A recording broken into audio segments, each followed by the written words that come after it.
Et en fait, je passe des jours comme ça dans le déni à pas croire que non, je ne remarcherai pas. Et bah, c'est simple, mon monde il s'écroule. Hein. Mhm. Et j'ai fait une septicémie, je me suis retrouvée aux urgences. Je me rappelle pas trop parce que vraiment j'étais toute sienne, j'avais les ongles noirs, les lèvres bleues. Enfin, Qu'est-ce que tu penses de votre couple? franchement, j'adore notre couple. Donc peu de temps après mon opération, quand je me suis retrouvée paraplégique, il y a un membre de ma famille, enfin même plusieurs, qui ont dit à mes parents que ce serait bien de me placer en institution. Ça a été la pire douleur que j'ai connue de toute ma vie. Parce qu'en plus, aux urgences, Mais ils quand ils me t'écoutaient l'ont pas ouvert, j'étais pas anesthésiée, j'avais rien. Mhm. Ça, franchement, ça arrivait plein de fois, que le lieu Mhm. n'était pas accessible. Donc moi, par la force des choses, à force, c'était quelque chose que je demandais toujours avant. Est-ce que y a bien un ascenseur ou est-ce que je peux me rendre machin? Mais combien de fois au début, je le demandais pas et du coup, je venais exprès à Paris, j'y arrivais et en fait, il y avait pas d'ascenseur. Bonjour à toutes et à tous, on se retrouve pour une nouvelle vidéo de confidence avec Elsa Makeup. Donc, je pense qu'il y en a beaucoup qui la connaissent ici. Effectivement, Elsa, j'avais à cœur de la faire venir pour plein de raisons. Parce que déjà, voilà, je trouve son parcours ultra inspirant. C'est une bosseuse, ça fait 14 ans qu'elle est sur YouTube. Elle va nous parler évidemment de sa carrière de youtubeuse beauté. Et en plus de ça, elle a fait aussi une révélation comme quoi elle était en fauteuil à un moment dans sa carrière de youtubeuse. Elle va nous expliquer pourquoi elle a mis du temps à l'expliquer tardivement, etc. Et je trouvais ça aussi intéressant de la faire venir parce que j'imagine qu'il y a aussi potentiellement des jeunes femmes ou des jeunes filles qui peuvent se retrouver confrontées à des situations similaires. Et elle, c'est vrai qu'elle a manqué de modèle de représentation. Et je pense que voilà, ça peut être cool d'avoir son témoignage dans Confidence. Donc c'est parti pour un nouvel épisode de Confidence avec Elsa Makeup.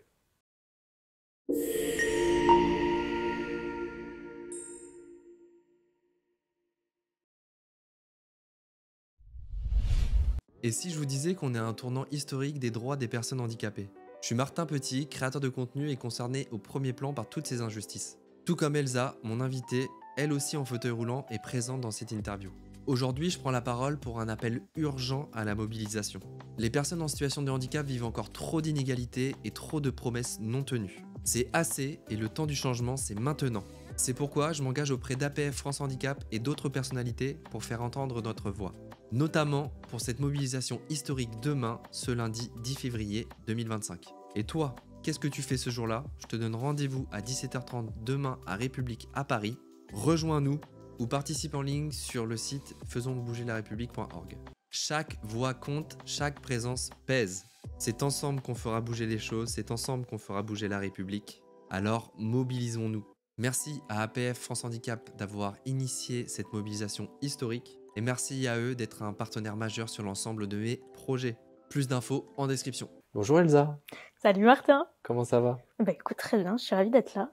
Écoute, moi je suis ravi de te recevoir. Je pense que tu as plein de belles choses à nous partager. Ouais, je pense qu'on va avoir de quoi Ouais, papoter. j'ai pas mal de questions. J'ai Ouais, noté pas mal de questions et puis il y a aussi pas mal de questions aussi de la communauté. ouais. Pour les gens qui te connaissent pas, même si je pense qu'il y a plus de gens qui te connaissent qui ne me connaissent moi, est-ce que tu peux te présenter rapidement?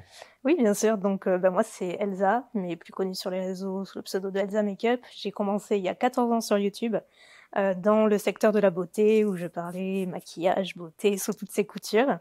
Et j'ai jamais arrêté depuis. Voilà. Et puis, accessoirement, je suis en fauteuil aussi. On en parlera dans la vidéo, mais c'était pas forcément deux mondes qui étaient faits pour cohabiter et ça c'était pas dans mes plans, mais ça fait 14 ans que je fais ça, j'adore ça et voilà, j'ai jamais arrêté les réseaux. Ouais, et puis on en parlait en off, ce qui est incroyable, c'est que ça fait 14 ans, et pour se rendre compte de la charge de travail, Mm. parce que moi je me rends compte avec tous les montages que je fais, etc., c'est que tu sors une vidéo chaque semaine, donc Ouais, ça veut dire que chaque semaine, depuis 14 ans, tu as sorti une vidéo. ouais, quasiment. Ce qui est Franchement, juste énorme, et puis en plus je crois que tu fais aussi au mois de décembre les Vlogmas. les vlogmas, ouais. Ouais, une vidéo par jour du 1er jusqu'au 25. Ah là là. Ouais, c'est intense, mais tu vois, j'en parlais encore il y a pas si longtemps en vidéo. Je me sentirais pas parce que Noël c'est vraiment ma période préférée de l'année, Mhm. et je me sentirais pas de fêter Noël sans faire les vlogmas à côté pour le moment, parce que ça fait partie un peu de ma tradition. Mhm. Ça fait 9-10 ans que je fais ça, tu vois, donc C'est j'adore. C'est un énorme. boulot de dingue, hein. Je suis toujours en burn-out à la fin, mais j'adore. Franchement, c'est trop cool. Eh ben écoute, en tout cas, tu connais le principe de confidence. Enfin, pour que les gens apprennent un petit peu à te connaître, pour ceux qui te connaissent pas, et puis même ceux qui te connaissent, tu as peut-être certainement des anecdotes à nous raconter. Donc pour briser un petit peu la glace, j'ai envie que tu nous racontes une petite anecdote. Donc c'est parti pour l'instant confidence avec Elsa.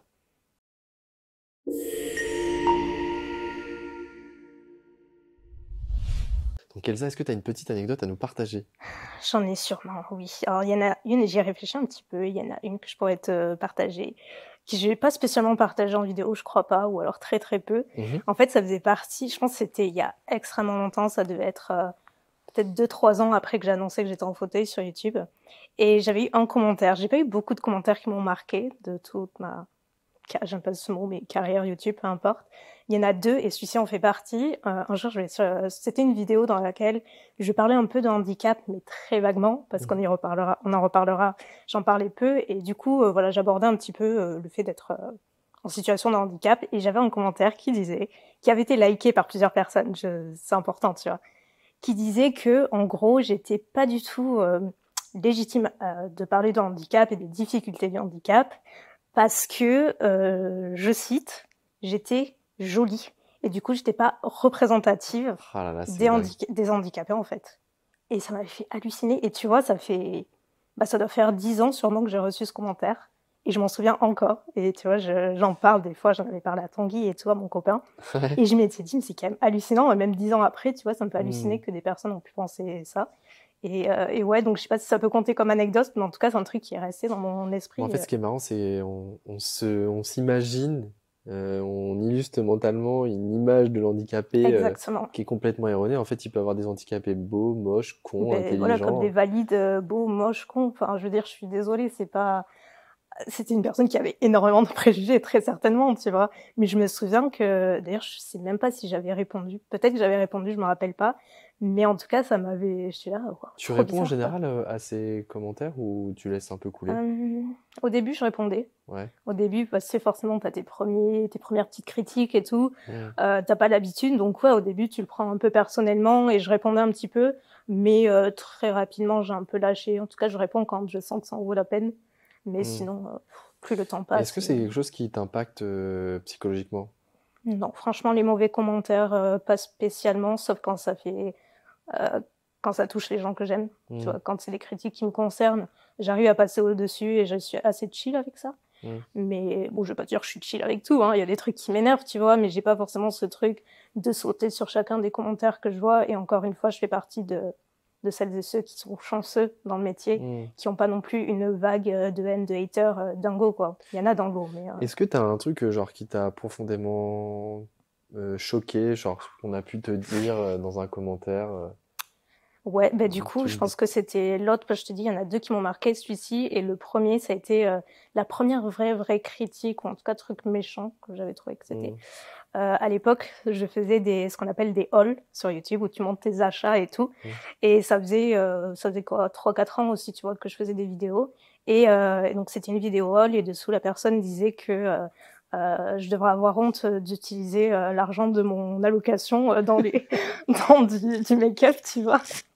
Et je tiens à préciser quand même qu'à ce moment-là, je commençais à gagner un peu d'argent sur YouTube. Ouais. Et quand tu commences à avoir des revenus, tu touches plus du tout Ouais. d'allocation et d'AH et de tout ce que tu veux, tu vois. Mais ça, ouais. Et je dis, ah, mais les gens se foutent, quoi. Et encore une fois, ça avait été liké et ça a été mon premier pas buzz. Mais à l'époque, ça avait été un buzz. Bah, j'avais répondu en vidéo, j'avais fait une mise au point. Ouais. Tellement j'avais été vénère et vraiment, c'est une vidéo, en général, les gens s'en souviennent de ceux Ouais. qui me souviennent à l'époque.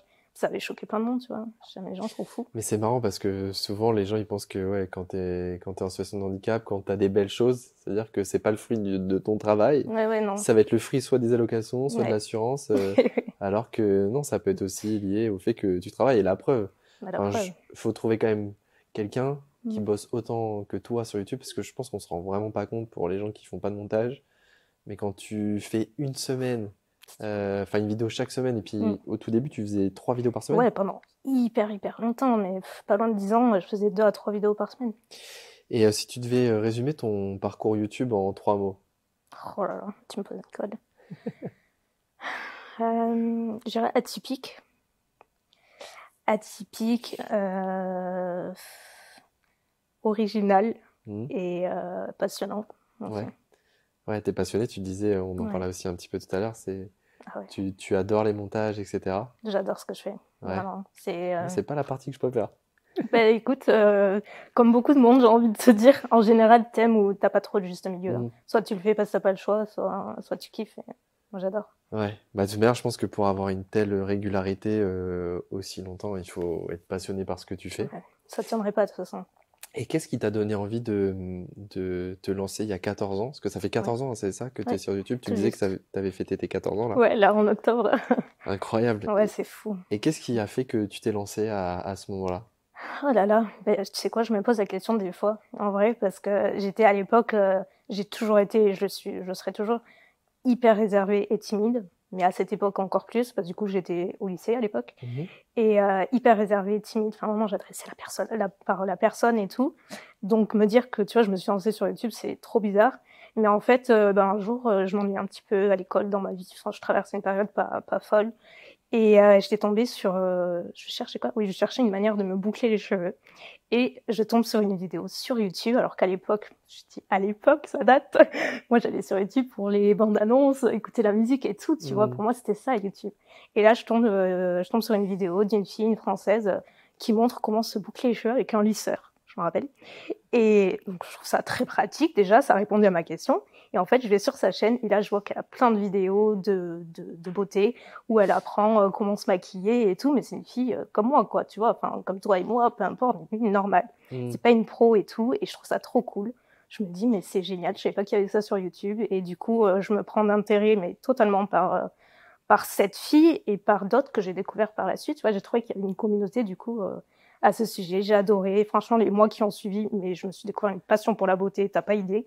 Genre, vraiment, je rêvais de ça. Et un jour, peut-être, je sais pas, 6, 8 mois après, Ouais. je me dis, bah, pourquoi pas moi, en fait? Mais vraiment, je sais pas comment je me suis posé ces questions, parce que j'étais terrifiée. J'étais terrifiée, mais je pense que je prenais pas la pleine mesure de ce que ça T'avais impliquait. quel âge à ce moment-là? J'avais 19, 20 ans, Ouais. tu vois. Ouais, j'avais 19, 20 ans, je pense, mais je prenais pas la pleine mesure que c'était des vrais gens qui allaient regarder, tu vois. Pour moi, c'était juste passer le temps et puis voilà. Est-ce que c'était une manière aussi pour toi de t'affirmer? Est-ce que si tu dis que t'es timide, parce que c'est pas évident aussi de parler devant une C'est caméra. trop dur. C'est super dur, c'est pas naturel, tu vois. Quand Mhm. t'as pas l'habitude, c'est pas naturel, mais étonnamment, Tu te c'est souviens? venu. Ouais. Je sais pas comment. C'était vraiment pas comme aujourd'hui, hein. Je peux t'assurer que c'était pas comme aujourd'hui. Mais c'est venu. Et surtout, tu vois, dans ma tête, vraiment, je pensais pas que des personnes allaient me regarder. C'était plus, j'avais besoin de m'échapper de mon quotidien. Et surtout du fauteuil et tout, parce qu'à ce moment-là, j'avais beaucoup de mal avec tout ça, avec Mhm. l'image que j'envoyais. Mhm. Donc c'était aussi une façon pour moi, tu sais, de contrôler l'image que j'allais envoyer. Et Mhm. de me dire, personne va voir le fauteuil. Là, je serai juste Elsa. Et ce sera très bien. Mhm. Et voilà, et s'il y a des gens qui me parlent, tant mieux, sinon Et tant du coup, pis. tu te souviens de la première caméra que t'as achetée? Parce que Ouais, à ce moment-là, t'as une méconnaissance sur le matériel, surtout. t'as jamais fait du montage. Rien de tout ça, vraiment rien de tout ça. La caméra, au final, c'était un caméscope que mes parents avaient déjà. Donc, j'aurais piqué et j'avais pas de trépied, j'avais une pile de livres, pardon. Donc, pile de livres, caméscope et en avant. Et voilà, et pas de micro, pas d'éclairage, le montage, comment ça s'appelle? iMovie Maker? Movie Maker? Ah ouais, Movie à Maker, l'ancienne, ouais. mais plus qu'à l'ancienne, tu vois. Et j'ai gravi les échelons au fur et à mesure des années. Et à ce moment-là, t'en parlais à tes parents ou à ce moment-là, tu t'es lancé sans vraiment. Ah, mais pas du tout. C'était mon secret le plus Ah total. ouais? Je voulais le dire à personne. C'est pas que j'avais honte, mais presque, tu vois. Je me suis dit, on me prend pour une zinzin de me dire que je me filme et que je les poste sur Internet, genre vraiment. Et c'était pas du tout dans ce truc-là et tout. Donc non, j'ai rien dit, mais pendant des Ouais, mois et ce que des j'avais mois. demandé, ouais, ça. Peut-être pas loin d'un an, tu vois. Ah ouais? Ah oui, j'arrive très bien à cacher les choses, visiblement. Je sais pas comment, mais ouais, je le faisais. Je me souviens même pas quand c'est que je filmais, mais je m'arrangeais toujours à ce qu'il y ait personne à la maison. Et ouais, je leur ai pas dit. Est-ce que tu te souviens de ta première vidéo? Oui, et elle n'y est plus. D'ailleurs, Ah ouais? je l'ai supprimée il y a très, très, très, très longtemps. Pourquoi? C'était vraiment la pire première vidéo. À l'époque, tu sais, je sais pas si tu as connu les tags. C'était un type de vidéo. En gros, tu avais une liste de questions. Mhm. Il fallait que tu y répondes. Mais genre là, c'était tu préfères le coca ou l'orangina, tu vois. Le Mhm. truc, tu t'en fous. C'est un inconnu. Enfin, qui sait qui va regarder ça, tu vois. Donc j'avais fait ça. Et après, la deuxième, je crois que c'était un tutoriel maquillage. Ouais. Mais après, je trouve ça bien aussi de laisser, parce que tu sais, tu vois l'évolution, Oh, c'est tu trop. vois tes Ouais, moi, je regrette dans un sens, tu vois. Ah, tu l'as supprimé, tu l'as même pas archivé. Non, non. Je regrette, je me dis, putain, je m'en souviens très très bien l'affaire et tout, et j'ai supprimé. Et est-ce que tu te rappelles la première vidéo qui pour toi a été la plus virale sur ta chaîne? Bah, du coup, c'était un tutoriel maquillage dans lequel j'apprenais à faire son eyeliner. Ouais. Donc, vraiment, on se rend pas compte. Tu sais pas ce que c'est, Martin. Non. Mais faire son eyeliner dans l'étape beauté totale, c'est le truc le plus difficile. C'est genre vraiment, il faut avoir un peu le coup de main. Et du coup, c'est un truc que toutes les nanas et les mecs qui se maquillent ont toujours un peu plus de mal à faire. Et c'est souvent un truc que tu vas rechercher sur Internet, tu vois. Et du coup, j'avais fait une vidéo là-dessus, comment le réussir et tout. Hyper mal filmé, hyper mal cadré. Vraiment, la qualité d'époque catastrophique. Et pourtant, elle a marché. Mais de fou. Je crois qu'aujourd'hui, il y a peut-être pas loin de 2 millions. Ah ouais! 1 ou 2 millions. Bah après, ouais, c'était l'authenticité. Ouais, vraiment. Qui... À l'époque, c'est ça qui fonctionnait. Enfin, j'ai toujours été, je pense, hyper nature et authentique dans mes vidéos. Donc ça, c'est un truc peut-être qui plaisait. Et puis encore une fois, c'est pas comme aujourd'hui, il y avait beaucoup moins de monde qu'à l'époque. Et c'est vrai, quand tu cherchais un contenu, bah, t'avais pas forcément 50 personnes qui le faisaient, quoi. Elsa, qu'est-ce qui t'a attiré dans le monde du make-up et comment ça t'a permis aussi de t'exprimer? Bah, franchement, c'est quoi? Enfin, moi, en tout cas, me lancer sur YouTube et particulièrement dans la beauté, ça m'a énormément aidé à me construire et à prendre confiance en moi par rapport au fauteuil et à l'handicap. Et je saurais pas trop comment t'expliquer, mais en gros, je pense que c'est un secteur un milieu qui m'a attirée, bon, déjà de base, parce que j'aimais ça. J'ai toujours, même avant mon accident, j'adorais. J'étais une fille très coquette. Ma mère l'était, donc j'ai toujours été très coquette. J'aimais ces trucs-là, et en fait, ça m'a permis un peu de me reconnecter à l'ancienne Elsa, parce que quand j'ai eu mon accident, après, je me suis trop laissée aller. Je me maquillais plus, je me coiffais plus, je prenais plus de plaisir à m'habiller. Enfin, vraiment, tout ça, c'est derrière moi. Donc, le fait de me mettre dans ce milieu-là, ça m'a donné envie de prendre soin de moi. Donc, ouais, ok, tu vois, j'étais en fauteuil, mais c'était pas la fin du monde et que je pouvais aussi me sentir jolie, me sentir bien dans ma peau. Et puis voilà, se maquiller, tu peux tout à fait le faire. C'est un moyen de reprendre confiance en toi? Totalement, totalement. Et je me rendais pas compte peut-être à l'époque. Et dans ce cas-là, pourquoi tu as eu cette envie de partager ces choses-là? Je pense que j'avais envie d'avoir, à l'époque, j'avais des potes, mais qui se maquillaient pas spécialement. Et surtout, moi, quand j'ai eu mon accident, j'ai dû changer d'école et tout. Donc, je me suis retrouvée dans une école dans laquelle je ne connaissais personne. J'avais plus du tout mes potes. Donc, je m'étais retrouvée un petit peu seule parce que mes potes allaient au lycée ou partaient faire des longues études et tout. Et je les voyais beaucoup moins. Et du coup, c'était un peu pour moi une façon de me constituer peut-être un nouveau groupe de potes, c'est peut-être un grand mot, mais de personnes avec qui on a des centres d'intérêt en commun, avec qui on peut discuter et tout. Et ça m'a vachement apporté parce que tu vois, je me suis toujours sentie proche de ma communauté et dès le début, j'arrivais à me connecter aux gens, tu vois, chose que j'arrivais pas à faire dans la vraie vie. Et puis je pense que ça participe aussi, je pense qu'on est tous un peu pareils, on a un besoin de reconnaissance et ça te permet aussi de t'affirmer par rapport à ça. Donc on le disait, hein, t'as fait 14 ans, ça fait 14 ans que tu es sur YouTube. Ouais. Est-ce que tu as un moment que tu as envie de nous partager vraiment marquant de ta carrière de YouTubeuse où tu as vécu des... Bon, après tu peux en dire pas qu'un, hein, tu peux nous donner un ou plusieurs exemples d'un truc, un moment vraiment marquant de ta carrière de YouTubeuse, ouais. Je pense qu'il y en a deux en particulier, parce qu'il y en a eu beaucoup en vrai, et je les garde pas tous en tête, mais il y en a peut-être deux qui se démarquent un peu. Je pense que le premier, c'était lors des premiers à l'époque. À l'époque, je sais plus en quelle année c'était, mais peut-être il y a 7-8 ans, un truc comme ça. Ça se faisait beaucoup, les salons de youtubeurs. Donc à l'époque, c'était Video City à Paris, je sais pas si t'es connu. Ça me dit un truc, ouais. C'était fou, quoi. En gros, c'était plein de créateurs de contenu de toutes thématiques qui se retrouvaient à Paris dans un même lieu. Et du coup, chacun avait un peu son créneau où tu pouvais rencontrer ta communauté, tu avais des séances de signature, des conférences, peu importe, des trucs comme ça. Et du coup, c'était moi, plus ou moins, la première fois où je me suis dit, j'ai une opportunité de rencontrer pour de vrai les gens qui me suivent, tu vois. Est-ce que tu t'en rendais pas trop compte à ce moment-là? À ce moment-là, si on me reconnaissait quand même dans la rue, mais c'était de temps en temps, tu vois. T'avais combien d'abonnés à ce moment-là? Je saurais pas te dire. Tu saurais pas? Franchement, je saurais pas te dire, peut-être dans les 400 000, un truc comme ça. Je pense dans ces eaux-là. Donc j'avais déjà une bonne communauté, tu vois, mais je pense, ouais, facilement même. Et sauf que là, bah, c'était tout le monde en même temps, mais c'était des dizaines de milliers de personnes qui venaient juste pour toi. Et c'était des heures et des heures de signatures et tout. Je me rappelle la première fois, je me suis dit, mais attends, mais c'est juste moi, quoi. Pourquoi ils viennent me voir? C'est trop bizarre. Genre, il y en avait qui étaient dans des états de fous et tout, qui pleuraient.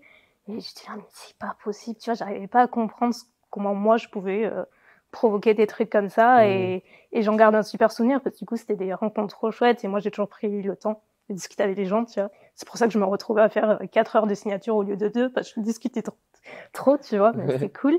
Et c'était vraiment un moment marquant. Puis il y avait ma mère et mon frère qui m'accompagnaient, donc on vivait le truc ensemble. Et c'était trop chouette de me dire que quand même, quelques années plus tôt, j'étais la Elsa qui était au fond d'une classe, tu vois, qui voulait parler à personne, qui était hyper timide. Là, je me retrouvais avec des dizaines de milliers de personnes qui venaient pour moi, tu vois, trop bizarre. Et le deuxième truc marquant, je dirais que pareil, des années plus tard, c'est vraiment un truc qui m'a à la fois marquée et terrifiée. Il y avait une cérémonie dans laquelle j'avais été conviée, en fait, qui visait à récompenser des personnes ayant un parcours inspirant. Et donc, il y avait des personnalités, mais des sportifs, voilà, des athlètes, des artistes, plein de trucs. Et donc, moi, j'étais nommée dans la catégorie... je sais plus comment ça s'appelait. Je sais plus, un truc plus marrant, mais je sais plus. En gros, un truc, t'as combattu une difficulté et t'en es là aujourd'hui, tu vois. Et donc, j'étais nommée dans cette catégorie et j'avais gagné. Sauf qu'il avait fallu aller, c'était au Grand Rex et tout, il fallait aller chercher son prix devant tout le monde. Il y avait tous les politiques, il devait y avoir le président de la République tout. Ce jour-là, il y avait une grève énorme, du coup, au dernier moment, il n'avait pas pu être là. Je me suis dit, putain, déjà, c'est mieux et tout. Mais il y avait vraiment du beau monde, tu vois, c'était un gros truc. Et là, je me retrouve sur scène, mais vraiment, avant de rentrer sur scène, je n'ai jamais eu aussi peur de toute ma vie, Martin. Genre, vraiment, j'en aurais pleuré de peur, tellement j'étais terrifiée par... Vraiment, je te dis, je suis hyper timide. Et là, pour moi, c'est un exercice de malade. Et je me suis dit, ok, t'es là, tu vas recevoir ton prix, mais plus jamais tu fais ça, quoi. Plus jamais, t'es pas taillé pour ça. Et c'était marrant, mais... Est-ce que tu penses que justement, ces événements-là, ils t'ont permis de prendre confiance et de vaincre un peu ta timidité? Alors, ce moment en particulier, je pense pas, parce que je l'ai pas assez... Tu l'as trop subi, peut-être? J'ai trop subi. J'ai pas du tout apprécié, j'ai pas apprécié la moindre minute, et ce que je regrette énormément, parce que c'est vraiment une superbe soirée, c'était magnifique, en vrai, j'étais avec ma mère, mais j'étais tellement paralysée par la peur et tout que je l'ai pas apprécié, je l'ai vraiment subi, comme tu dis. Mais après, sinon, c'est définitivement des expériences, moi, qui m'ont beaucoup apporté et qui m'ont permis d'être plus confiante, ça c'est sûr. J'ai fait des trucs que jamais j'aurais pensé être capable, tu vois. Et je suis plus à l'aise maintenant en public pour plein de raisons. Non, mais ce qui va être intéressant aussi, c'est de parler un petit peu de ta construction de jeune femme avec ce que tu as vécu. Donc on va rentrer aussi un peu dans le vif du sujet. J'arrive pas à parler. Dans le vif du sujet à ce niveau-là. Je sais que tu as mis du temps avant de le révéler à tes followers à l'époque. Est-ce que tu peux, pour ceux qui connaissent pas, et puis bon, même toi, nous qui se connaissons, on en a déjà parlé, mais c'est toujours bien de se le rappeler. Comment est survenu ton handicap? Alors, je te laisse tout réexpliquer, parce que je crois que c'est une opération qui a mal tourné. Ouais, et sachant que avant ça, je sais même pas si on en a parlé en vrai, toi et moi, mais déjà de base, j'ai une maladie génétique. Donc, je suis même pas sûr que je le savais. Ouais, c'est pour ça, je pense pas qu'on en ait parlé. C'est pas forcément en lien, mais je pense que c'est important de le préciser quand même. Donc ouais, je suis née avec une maladie génétique, une dysplasie spondylo-épiphysaire congénitale, très long. Qu'est-ce qu'il veut dire? Ce qui veut dire un retard osseux au niveau des têtes fémorales, et ce qui a altéré aussi ma croissance. J'ai grandi beaucoup moins vite qu'un enfant de mon âge, en fait, classique. Et j'ai été opérée, donc ma première opération, j'ai eu à 4 ans. Jusqu'à l'âge de 10 ans, j'avais une opération par année au niveau des jambes. Donc j'en ai eu 11 au total. Donc tu vois, un petit bout de chou dès l'âge de 4 ans, ça a été très compliqué. Donc j'ai eu un départ dans la vie déjà un peu challengeant. Mais en vrai, ça m'a pas traumatisée. J'avais une enfance complètement spéciale, ça c'est sûr. Je l'ai beaucoup passé dans les hôpitaux, mais ça m'a vachement forgée aussi. Je pense que Si j'ai ce caractère, c'est pas pour rien non plus. Mmh. Donc, ouais, pendant des années, opération sur opération. Et puis, vers l'âge de 11 ans, on m'a diagnostiqué une scoliose. Un truc assez bateau, en vrai. C'est une déformation de la colonne. Et à ce moment-là, vu que j'étais déjà très suivie donc à l'hôpital Necker à Paris pour ma maladie, on m'avait dit, vu que j'avais quand même une prédisposition à avoir une scoliose par rapport au problème de hanche que j'avais, ils préféraient opérer tant que j'étais pré-ado, parce que sinon après ça aurait évolué et peut-être que voilà, c'était pas l'idéal. Donc en gros, on m'a dit vers l'âge de 13-14 ans, tu portes encore ça avant et on va t'opérer. Donc c'était une arthrodèse. Ils voulaient t'opérer à titre préventif en fait. Ouais, complètement. Parce que j'avais une scoliose qui était quand même qui commençait à être marquée. Je saurais pas te dire de combien de degrés, je me rappelle plus, mais elle était très bien marquée, mais c'était pas non plus catastrophique, tu vois, c'était vraiment en prévention. Et ça devait être la dernière opération. Donc dis-toi que je les avais enchaînées toute ma vie, c'était vraiment ma vie, hein, les opérations, donc j'étais trop contente. Je m'étais dit, ça y est, tu vas pouvoir avoir une vie normale comme tout le monde. Donc 14 février 2005, arthrodèse de prévu, je me fais opérer, et là, je ressors du bloc paraplégique. Donc la fois, t'as pas de chance, c'est grosse histoire, mais en gros, ce qui s'est passé, c'est que quand je suis revenue en réa, c'est après que tu te fais opérer, tu passes en réa, ils te testent tes réflexes et là ils se rendent compte que les réflexes sont morts, qu'il n'y a rien. Donc là ils pensent que peut-être, l'arthrodèse en gros, ils te mettent une tige en place dans la colonne de façon à la redresser et la maintenir. Et donc là ils se sont dit que peut-être que la mise en place de la tige comprimait un nerf ou voilà, quelque chose qui faisait que mon corps n'avait pas supporté. Donc je retourne au bloc, ils retirent le matériel, ils referment, sauf que les réflexes étaient toujours morts. Oh là là. Et ouais, là vraiment, surtout qu'il faut comprendre qu'à l'époque, vu que j'avais passé quasiment toute ma vie à Necker, c'était une vraie famille pour moi. Enfin, vraiment, mon chirurgien, c'était une vraie famille. Les infirmiers, toute l'équipe, ils me connaissaient depuis toute petite. Donc ça a été un coup dur pour tout le monde, quoi. Enfin, franchement, ça a été super dur. Et il n'y a pas eu d'erreur médicale. J'ai passé tellement d'expertise et de... Ils savent pas ? Ils savent, enfin... Disons qu'ils pensent à une mauvaise irrigation sanguine. C'est le seul truc qui peut justifier, parce que j'ai pas d'hématome. La moelle n'a pas été touchée, elle n'est pas pincée. C'est ce que j'allais dire, parce que ça aurait pu être, je sais pas, pendant l'opération, il aurait peut-être pu ça pourrait malencontreusement faire un geste qui touche la moelle, etc. Et en fait, pas du tout. Pas du tu tout. vois, moi je pensais que c'était... Donc du coup, j'imagine que... Ouais, donc en plus tu me dis si c'est une famille, etc. Enfin, ça a dû être, bon, évidemment... compliqué pour toi. Est-ce que tu avais conscience à ce moment-là des enjeux et des conséquences? Pas du tout, parce que j'étais tellement habituée à subir les opérations que tu sais, avant chaque opération, tu dois signer. Bon, moi j'étais mineure, donc c'était mes parents qui s'en occupaient, mais tu avais toujours une décharge que tu dois signer, qui t'indique que voilà, tu as des risques, etc. Mais en fait, mes parents, ils en ont signé tellement, qu'il arrive un moment où tu prends plus du tout conscience des risques et tu te dis, oui, il y en a sûrement, mais tu fais plus attention. Donc pour moi, c'était pas du tout dans un coin de ma tête. Et t'avais quel âge à ce moment-là? Je venais de faire 14 ans. 14 ans. Ouais, je venais de les faire, je crois, 3 mois plus tôt. Et c'est à quel moment où tu conscientises ou qu'on t'explique? Alors ça, je m'en rappellerai toujours, ça a été assez compliqué. Au réveil, donc mes parents étaient venus ce jour-là, donc je les avais dans la chambre. Et quand je me réveille, je vois qu'ils sont hyper bizarres, un peu distants et tout. Et donc très rapidement, je leur dis que je sens pas mes jambes. Et donc ma mère me dit, je vois qu'elle est hyper embêtée, qu'elle sait pas comment s'y prendre. Elle me dit, le chirurgien va arriver, il va venir te parler et tout. Je suis ok, puis je suis un peu dans le coltard, donc tu vois. Et puis il arrive très très vite. Et là, il me dit, pareil, je vois qu'il est pas du tout comme d'habitude. Enfin, tout le monde est hyper bizarre, c'est très lourd. Et il m'explique très simplement qu'il y a eu un problème durant l'intervention. Et que je ne peux plus remarcher. Je ne peux plus marcher. Surtout que même eux ne savaient même pas expliquer pourquoi. Non, même eux, tu vois, surtout à ce moment-là, c'était tellement frais, même eux ne savaient pas ce qui s'était passé. Donc c'est compliqué, tu vois, de mettre des mots et d'expliquer vraiment. Et en fait, moi, quand il me dit ça, je suis dans un déni mais total. Et je dis, mais non, c'est pas possible. Et tu vois, c'est trop bizarre parce que, comme je dis, j'ai eu plein d'opérations. Et là, je mets la faute à l'anesthésie. Je dis, mais non, c'est parce que j'ai eu cette opération était plus lourde que les autres. Donc l'anesthésie était plus lourde, donc c'est des restes d'anesthésie. Genre vraiment, le déni commence comme ça, tu vois.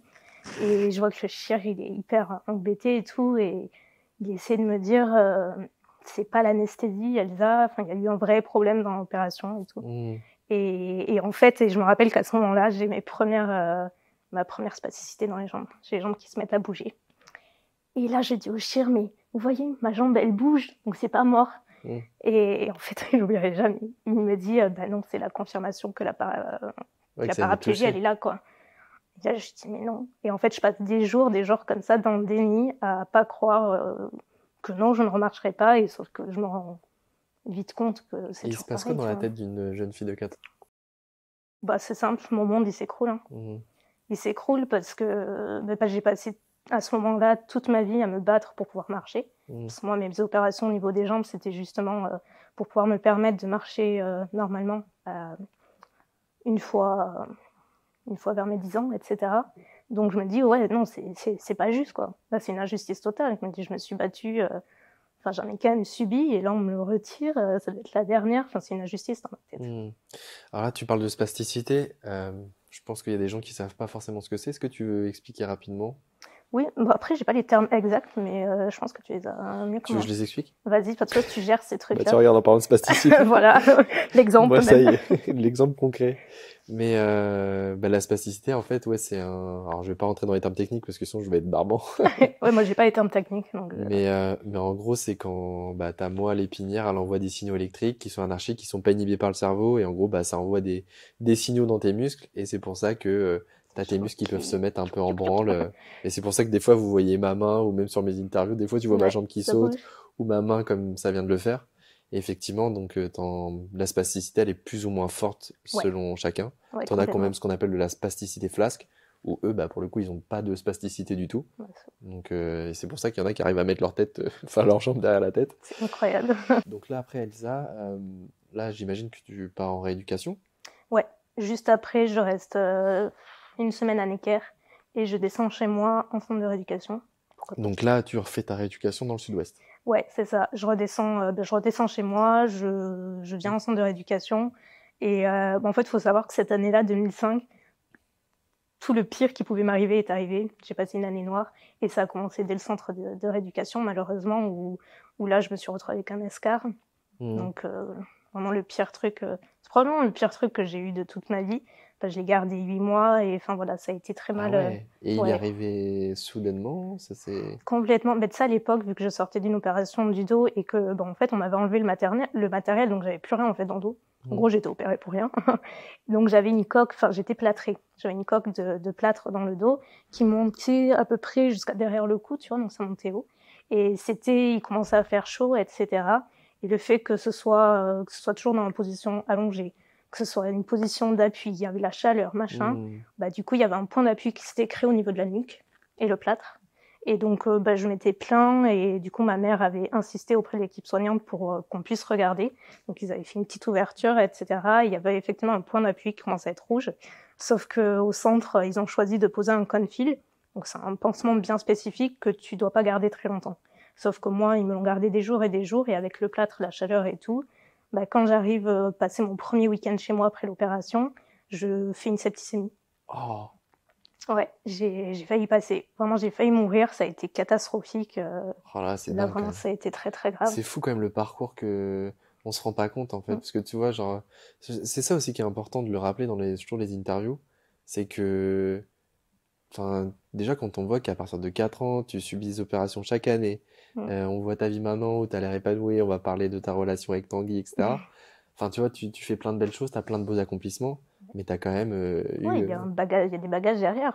Je suis pas arrivée là Donc ouais, t'as failli... facilement, quoi. Donc du coup, tu as failli faire une septicémie. Je l'ai faite. J'ai fait une septicémie, je me suis retrouvée aux urgences. Je me rappelle pas trop parce que vraiment, j'étais toute sienne. J'avais les ongles noirs, les lèvres bleues. Vraiment, c'était très, très, très, très grave. Même le médecin à l'époque là-bas avait dit que même lui comprenait pas comment j'étais toujours vivante parce que mon cœur s'était emballé. Ça avait été très loin. Et en fait, c'est à cause de l'escar.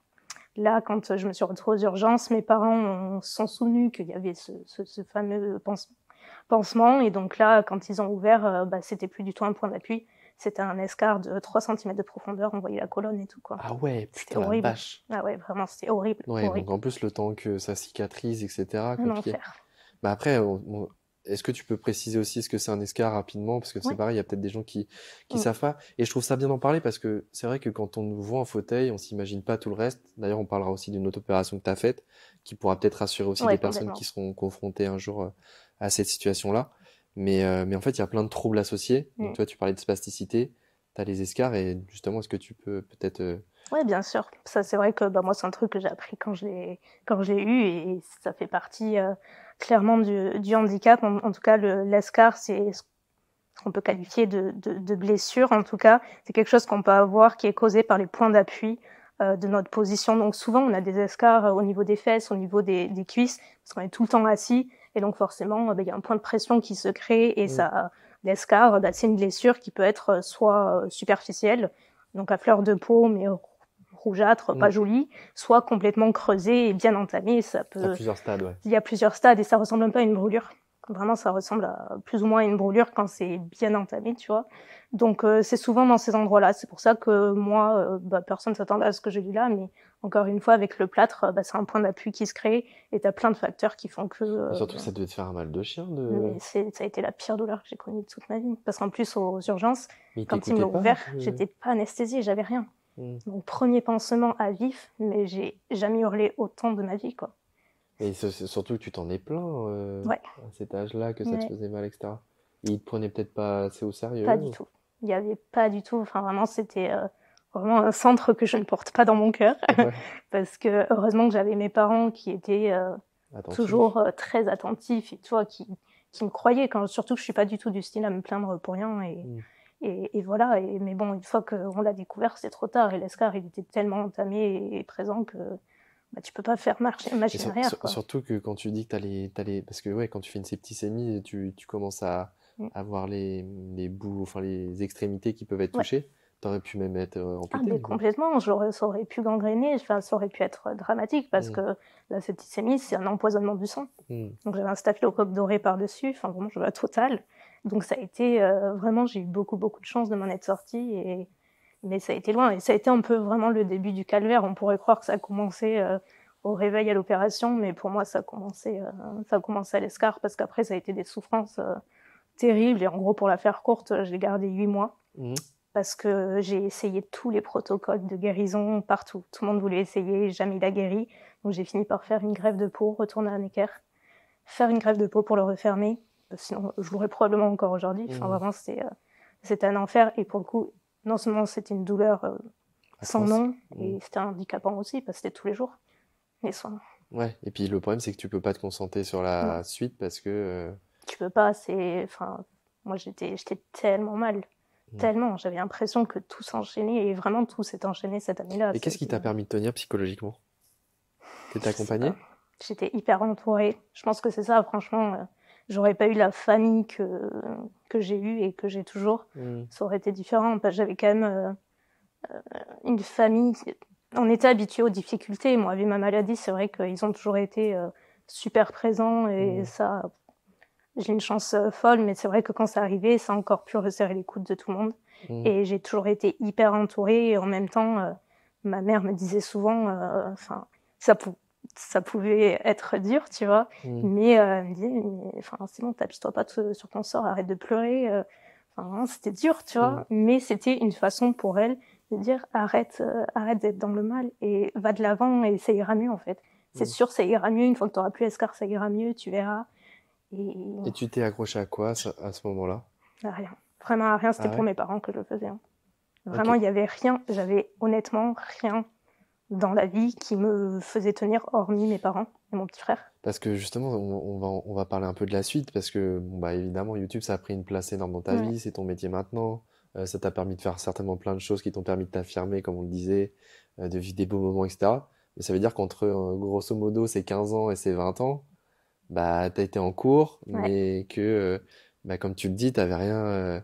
J'avais rien. Mais je trouve ça important d'en parler parce que je pense qu'on se rend pas compte de la mesure tu vois, de 5 années, c'est quand même pas rien, quoi. Non, c'est pas rien, c'est long, et c'est vrai que Parce que, enfin, je, je réponds peut-être un peu à ta place, mais YouTube, je pense que ça t'a permis aussi de te raccrocher à quelque Ah, mais chose. totalement. Ça a été le premier truc après où je me suis sentie à nouveau moi, tu vois, où je me suis vraiment retrouvée et où je me suis dit, ok, j'ai une raison, tu vois, d'avancer, de faire des trucs. Je commence à avoir un peu cette joie de vivre qui revient.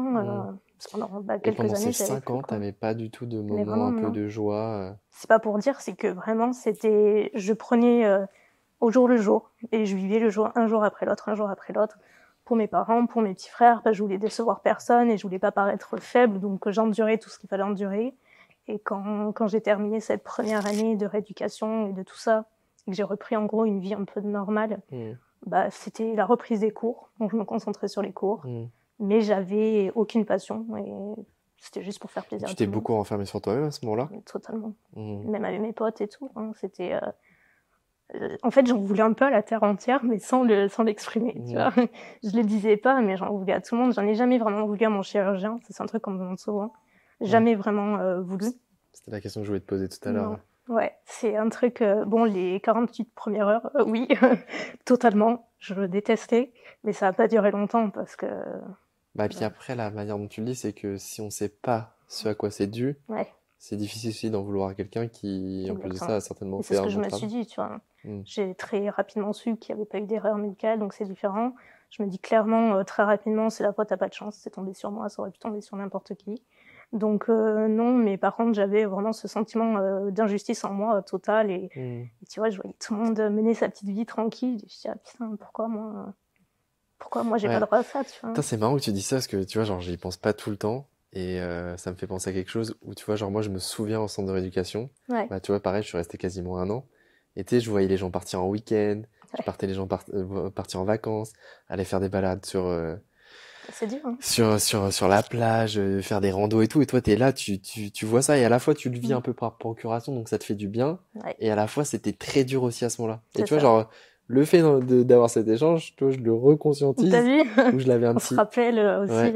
Mais c'est ça aussi qui est important, je trouve, dans les discussions, c'est que, tu vois, ça permet aussi de se remémorer plein de choses, de se remémorer aussi tout le chemin parcouru. Et quel chemin. Bah écoute, Elsa, je trouve que, enfin voilà, ton témoignage, il est fort. Et puis tu sais, genre, je sens beaucoup d'émotion et d'authenticité dans ton témoignage. J'imagine, en tout cas, que t'as je sais pas, des leitmotivs, des mantras que t'as peut-être envie de partager aux gens qui nous regardent. Et je trouvais ça important de t'en demander quelques-unes. On va passer à la séquence citation sur Confidence. Donc c'est parti pour l'instant citation.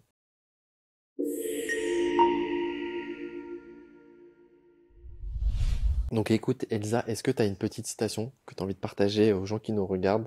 Tout à fait. J'en ai une, en fait, j'en ai vraiment qu'une. Il y en a sûrement d'autres qui pourraient me parler, mais celle-ci est toujours restée en tête depuis super longtemps. C'est « Si la vie te donne une centaine de raisons de pleurer, montre-lui que tu as un millier de raisons de sourire. » Que tu as quoi, pardon? Un millier de raisons de sourire. Et je la trouve hyper belle. Ça fait des années que je l'ai entendue et elle m'a toujours parlé parce que c'est un peu le reflet de mon état d'esprit depuis hyper longtemps, tu vois. Même avant l'opération, c'est quand même quelque chose que je me suis toujours un peu appliquée à pas me laisser engloutir par les difficultés et aller toujours au devant des choses. Et c'est ok d'être triste, c'est ok d'être mal, mais cherche toujours le positif qui t'entoure, parce qu'il y en a forcément, même s'il n'est pas toujours très présent ou tu le vois pas forcément. Moi, je sais que dans chaque difficulté, c'est un truc que j'ai essayé de me rappeler, et encore plus ces 20 dernières années. J'ai eu des difficultés de différentes intensités, et à chaque fois, je me dis, ok, voilà, tu vois, ça c'est difficile pour X raisons, mais qu'est-ce que tu as de bien dans ta vie, tu vois? Parce qu'il y en a qui n'ont vraiment rien, il y en a qui ont des difficultés qui sont 100 fois pires que les tiennes, que tu traverses, et tu vois, c'est toujours se rappeler de combien ça peut être pire. Est-ce que tu te sens forte mentalement? Ouais, franchement, oui. Ouais. Et moi, j'ai une autre question. C'est parce que je te pose des questions, parce que ça répond un peu à mes questions à moi. Vas-y. Mais est-ce que des fois, t'as pas le sentiment, enfin, ça te fatigue pas d'avoir le sentiment de toujours devoir être fort? Si, franchement, quand même. Parce que, après, je pense que ça fait partie de mon caractère, bien que, franchement, je vais pas te mentir, en prenant de l'âge, j'ai l'impression de l'être beaucoup moins qu'il y a 20 ans. Ah ouais? Ouais, genre, je pleure plus facilement, je je panique dans certaines situations alors que j'aurais pas fait il y a quelques années, tu vois. Est-ce que c'est une certaine fragilité? Je sais pas, mais en tout cas, en prenant de l'âge, j'ai l'impression que je le suis un peu plus.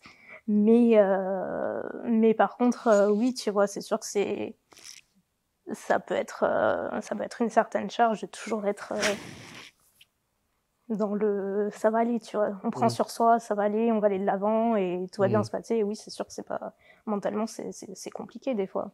Mais je me verrais pas être autrement, ouais. Et donc, ouais, on le disait, YouTube, ça a pris une place énorme dans ta vie. Je pense que Ouais. ça t'a permis aussi de te raccrocher à quelque chose et Ouais. ça t'a permis de te construire. C'est devenu, comme on le disait, ton travail maintenant. T'as fait plein de choses avec. Je sais que tu as mis énormément de temps à révéler que tu étais en fauteuil à tes abonnés. Déjà, donc, toute cette période-là, ça a duré combien de temps? Tu partageais donc beaucoup de choses sur le make-up? 3 ans, quasiment. Pendant 3 ans avant que j'en parle. Et qu'est-ce qui t'a poussé à franchir le pas d'exprimer que oui, tu étais en fauteuil? Enfin, t'as certainement eu un déclic? Ouais, j'ai eu un déclic. En vrai, il y en a eu vraiment 2.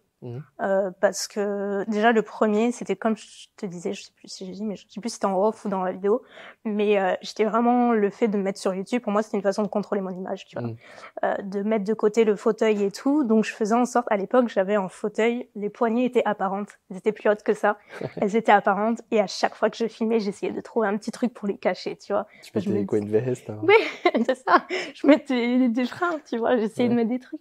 Et sauf qu'il y a eu quelques fois, j'avais la flemme et je le faisais pas. Mais avec les cheveux, des fois, on voyait pas trop, quoi. Et sauf que, forcément, fallait que ça arrive. Il y a eu des commentaires qui ont commencé à arriver en me disant, mais est-ce que tu serais pas en fauteuil? Parce que je vois des poignées derrière, machin, mais pas méchant, tu vois, juste, et là, tu vois, c'est pas que je l'ai mal pris, mais j'étais très vexée de moi-même, tu vois. J'étais là, mince, quoi. Enfin, t'as pas géré Elsa, donc je laissais passer et tout. Et sauf qu'il y en avait de plus en plus, tu vois. Au bout de 3 années, il y en avait de plus en plus. Et en fait, à ce moment-là, vu qu'on m'avait enlevé, j'avais plus rien dans le dos, vu que première opération, je t'ai dit ce qui s'est passé. J'avais la scoliose qui avait continué à évoluer et j'avais des douleurs terribles. Vraiment, les années qui ont suivi, des douleurs terribles au niveau du dos. Donc, on avait prévu une autre arthrodèse pour me poser cette fois-ci la tige. Et donc, je savais que j'allais me faire opérer dans quelques mois. Donc, je m'étais dit... T'as eu d'avoir des appréhensions, d'ailleurs. Ah bah ouais, terrible, tu penses bien. Disons que c'est pour ça qu'on m'a prévenu 1 an avant. Et qu'il m'a fallu un certain temps avant de me préparer pour l'opération psychologiquement, parce que j'avais un peu peur. Donc je savais que ça allait arriver, ça m'a permis de m'organiser et tout psychologiquement et dans ma vie. Et à ce moment-là, ouais, c'est vrai que YouTube, j'étais hyper régulière, quoi, j'en faisais tout le temps. Donc je me suis dit, écoute Elsa, les gens te posent des questions, tu vas bientôt te faire opérer, donc tu vas partir et tu vas plus faire des vidéos toutes les semaines, tu vois, ça va être compliqué. Donc c'est l'occasion de faire une vidéo et d'en parler. Est-ce que tu as eu de l'appréhension? Ouais, mais j'étais terrifiée. J'étais terrifiée, je m'étais dit, mais pour moi, c'était mon pire cauchemar, c'était de parler du handicap, alors que mon but, c'était juste d'être Elsa, quoi. Et pas parler du fauteuil, parce que ça prenait tellement de place dans ma vie quotidienne que c'était mon échappatoire, tu vois, à ce moment-là. Donc j'étais terrifiée, et d'un autre côté, j'avais envie, parce que j'avais l'impression de mentir. Et j'aimais pas ça, tu vois, j'étais pas à l'aise avec ça. Mais j'ai l'impression que quand tu en parles à ce moment-là, j'ai l'impression que tu parles du handicap et du fauteuil comme si c'était un ennemi, alors que maintenant, c'est plus le cas. Ouais. Comme si tu voulais vraiment le cacher, comme si c'était quelque chose de mal. C'était ça. Vraiment, c'était ça. C'était dans ma tête. Je sais qu'il y a plein de personnes qui sont comme nous, en fauteuil, qui ont eu des expériences différentes et qui ont pu appréhender le fauteuil et le handicap un peu plus vite que moi.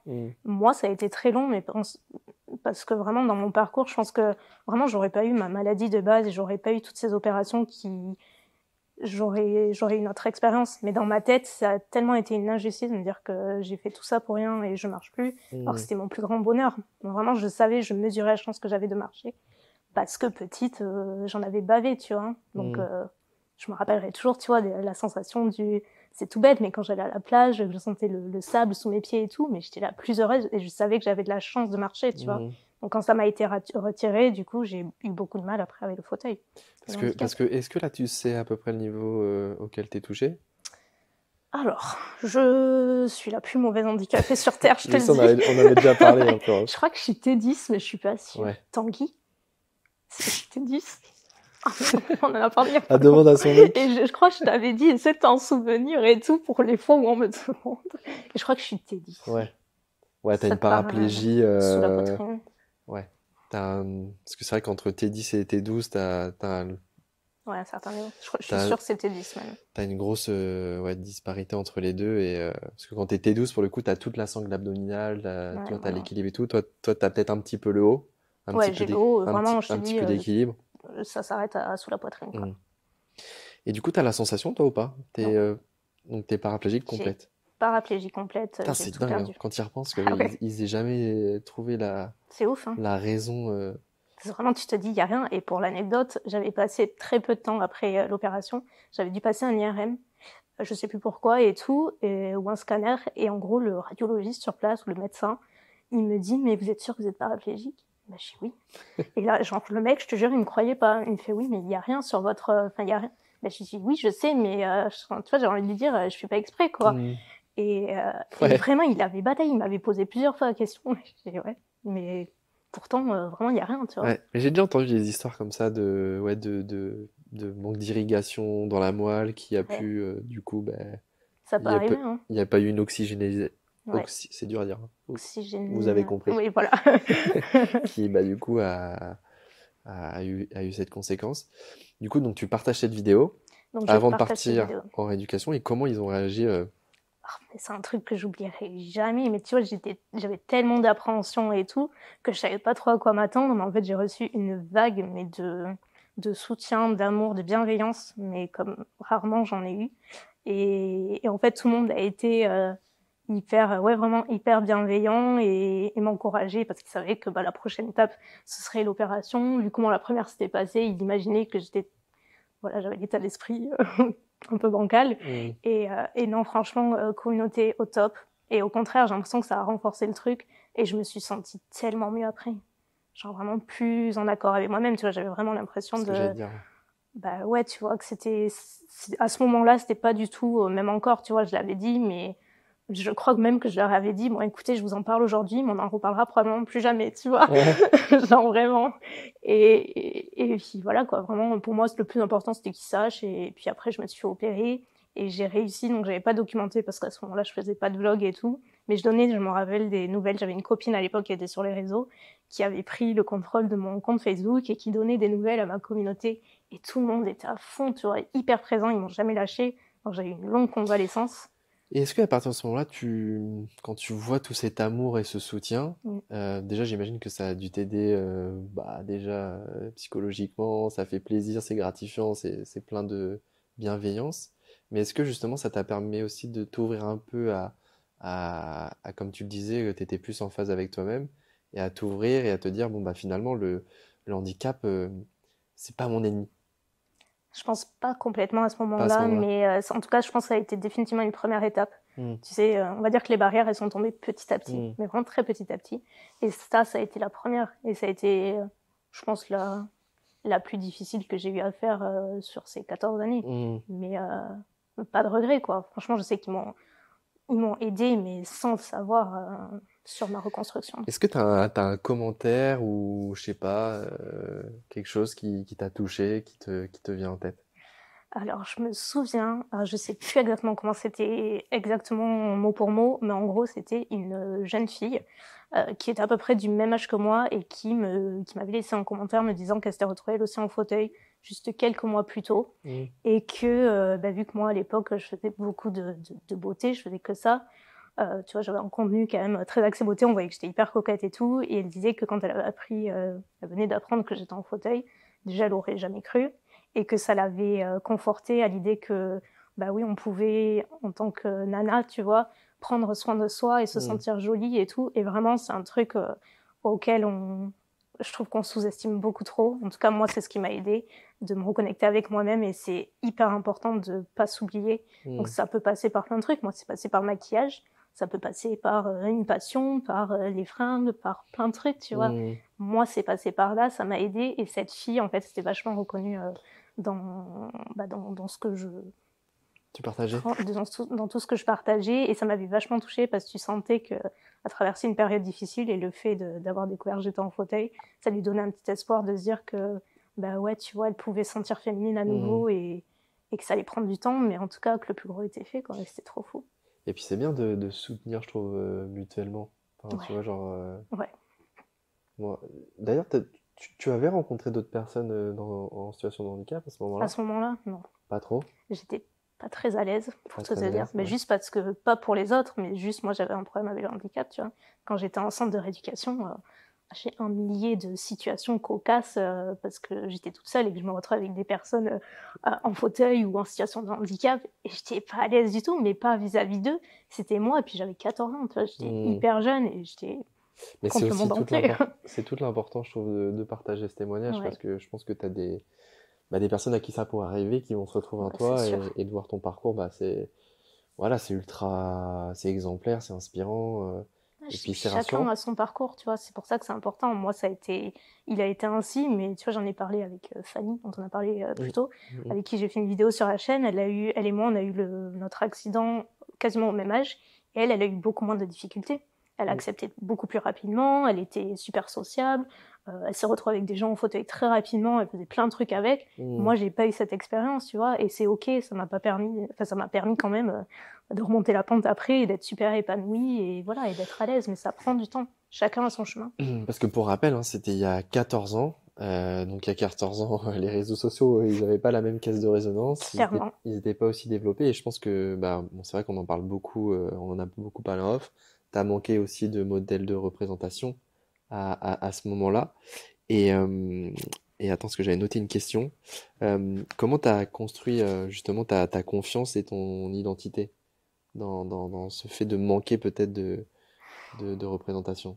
Vraiment, pour le coup, je peux pas dire que c'est quelqu'un qui m'a inspirée parce qu'à ce moment-là, comme tu dis, j'avais personne. Hmm. Personne d'autre ne me ressemblait, ni sur YouTube, ni sur les réseaux, tout du moins pas en France, j'en voyais pas.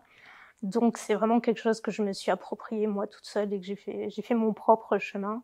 Et le fait, je pense que ce qui m'a vachement aidée aussi, c'est d'avoir la confiance de certaines marques au fur et à mesure de l'évolution de mon boulot. Ben, voilà, j'ai commencé à bosser avec des marques plus ou moins de certaines renommées, enfin voilà, des trucs que j'aurais jamais imaginé même dans mes plus grands rêves. Mhm. Et le fait d'avoir cette confiance-là et cette légitimité, tu vois, malgré le fauteuil, malgré le fait que je ne sois pas professionnelle dans la beauté, ben, c'est quelque chose qui m'a vachement apporté Mhm. d'un point de vue confiance, parce que ben, quand j'allais faire des tournages et tout, bah, quand même, là, c'était Elsa, vraiment Elsa Makeup, c'est un peu le personnage, parce que la vraie Elsa, au fond, était terrifiée, tu vois. Mais à chaque fois, c'était hyper enrichissant, et je sais que moi, ça m'a donné une confiance vraiment pas négligeable, et c'est quelque chose que je me suis construit petit à petit, surtout sur les différentes opportunités que j'ai pu avoir. Et donc là, tu disais en France, mais est-ce que à l'étranger, tu as eu des youtubeuses, par exemple, qui faisaient la même chose que toi, qui ont...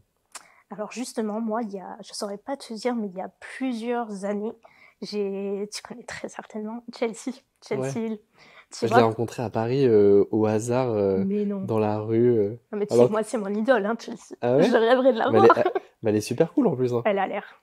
Elle a l'air. Elle me dit, ah, c'est quoi ton Insta et tout. Du coup, elle s'est mise à me follow et tout. Mais non. Je suis Et, jalouse là. mais après, Elle est très je suis cool. sûr, tu lui envoies un message et tout. Elle serait. Ouais, ouais, est-ce que bah, tu peux dire qui c'est, mais elle fait partie des Des Rolettes. Rolettes, ouais. Mm, Elle a fondé une compagnie de danse qui est composée uniquement de filles en fauteuil, mm, donc qui sont soit para, soit tétra et tout, hyper stylées à Los Angeles.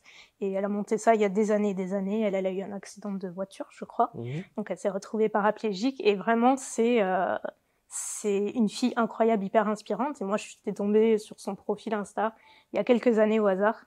Et quand j'ai rencontré, genre, la fille, déjà à l'époque, maintenant elle est maman, mais à l'époque elle n'était pas, et elle était super indépendante. Enfin, pour mm, moi, c'est la première fois que je voyais une nana ou peu importe, une personne en fauteuil qui était aussi débrouillarde et qui faisait tellement de trucs. Genre, mm, elle voyageait, elle avait son copain, elle n'était pas encore mariée, elle avait sa compagnie de danse, elle faisait tous ses transferts. Enfin, moi, c'était des trucs tu vois, qui sont tout bêtes, mais que je maîtrisais pas forcément. mm. Et elle avait surtout une confiance en elle de fou, quoi.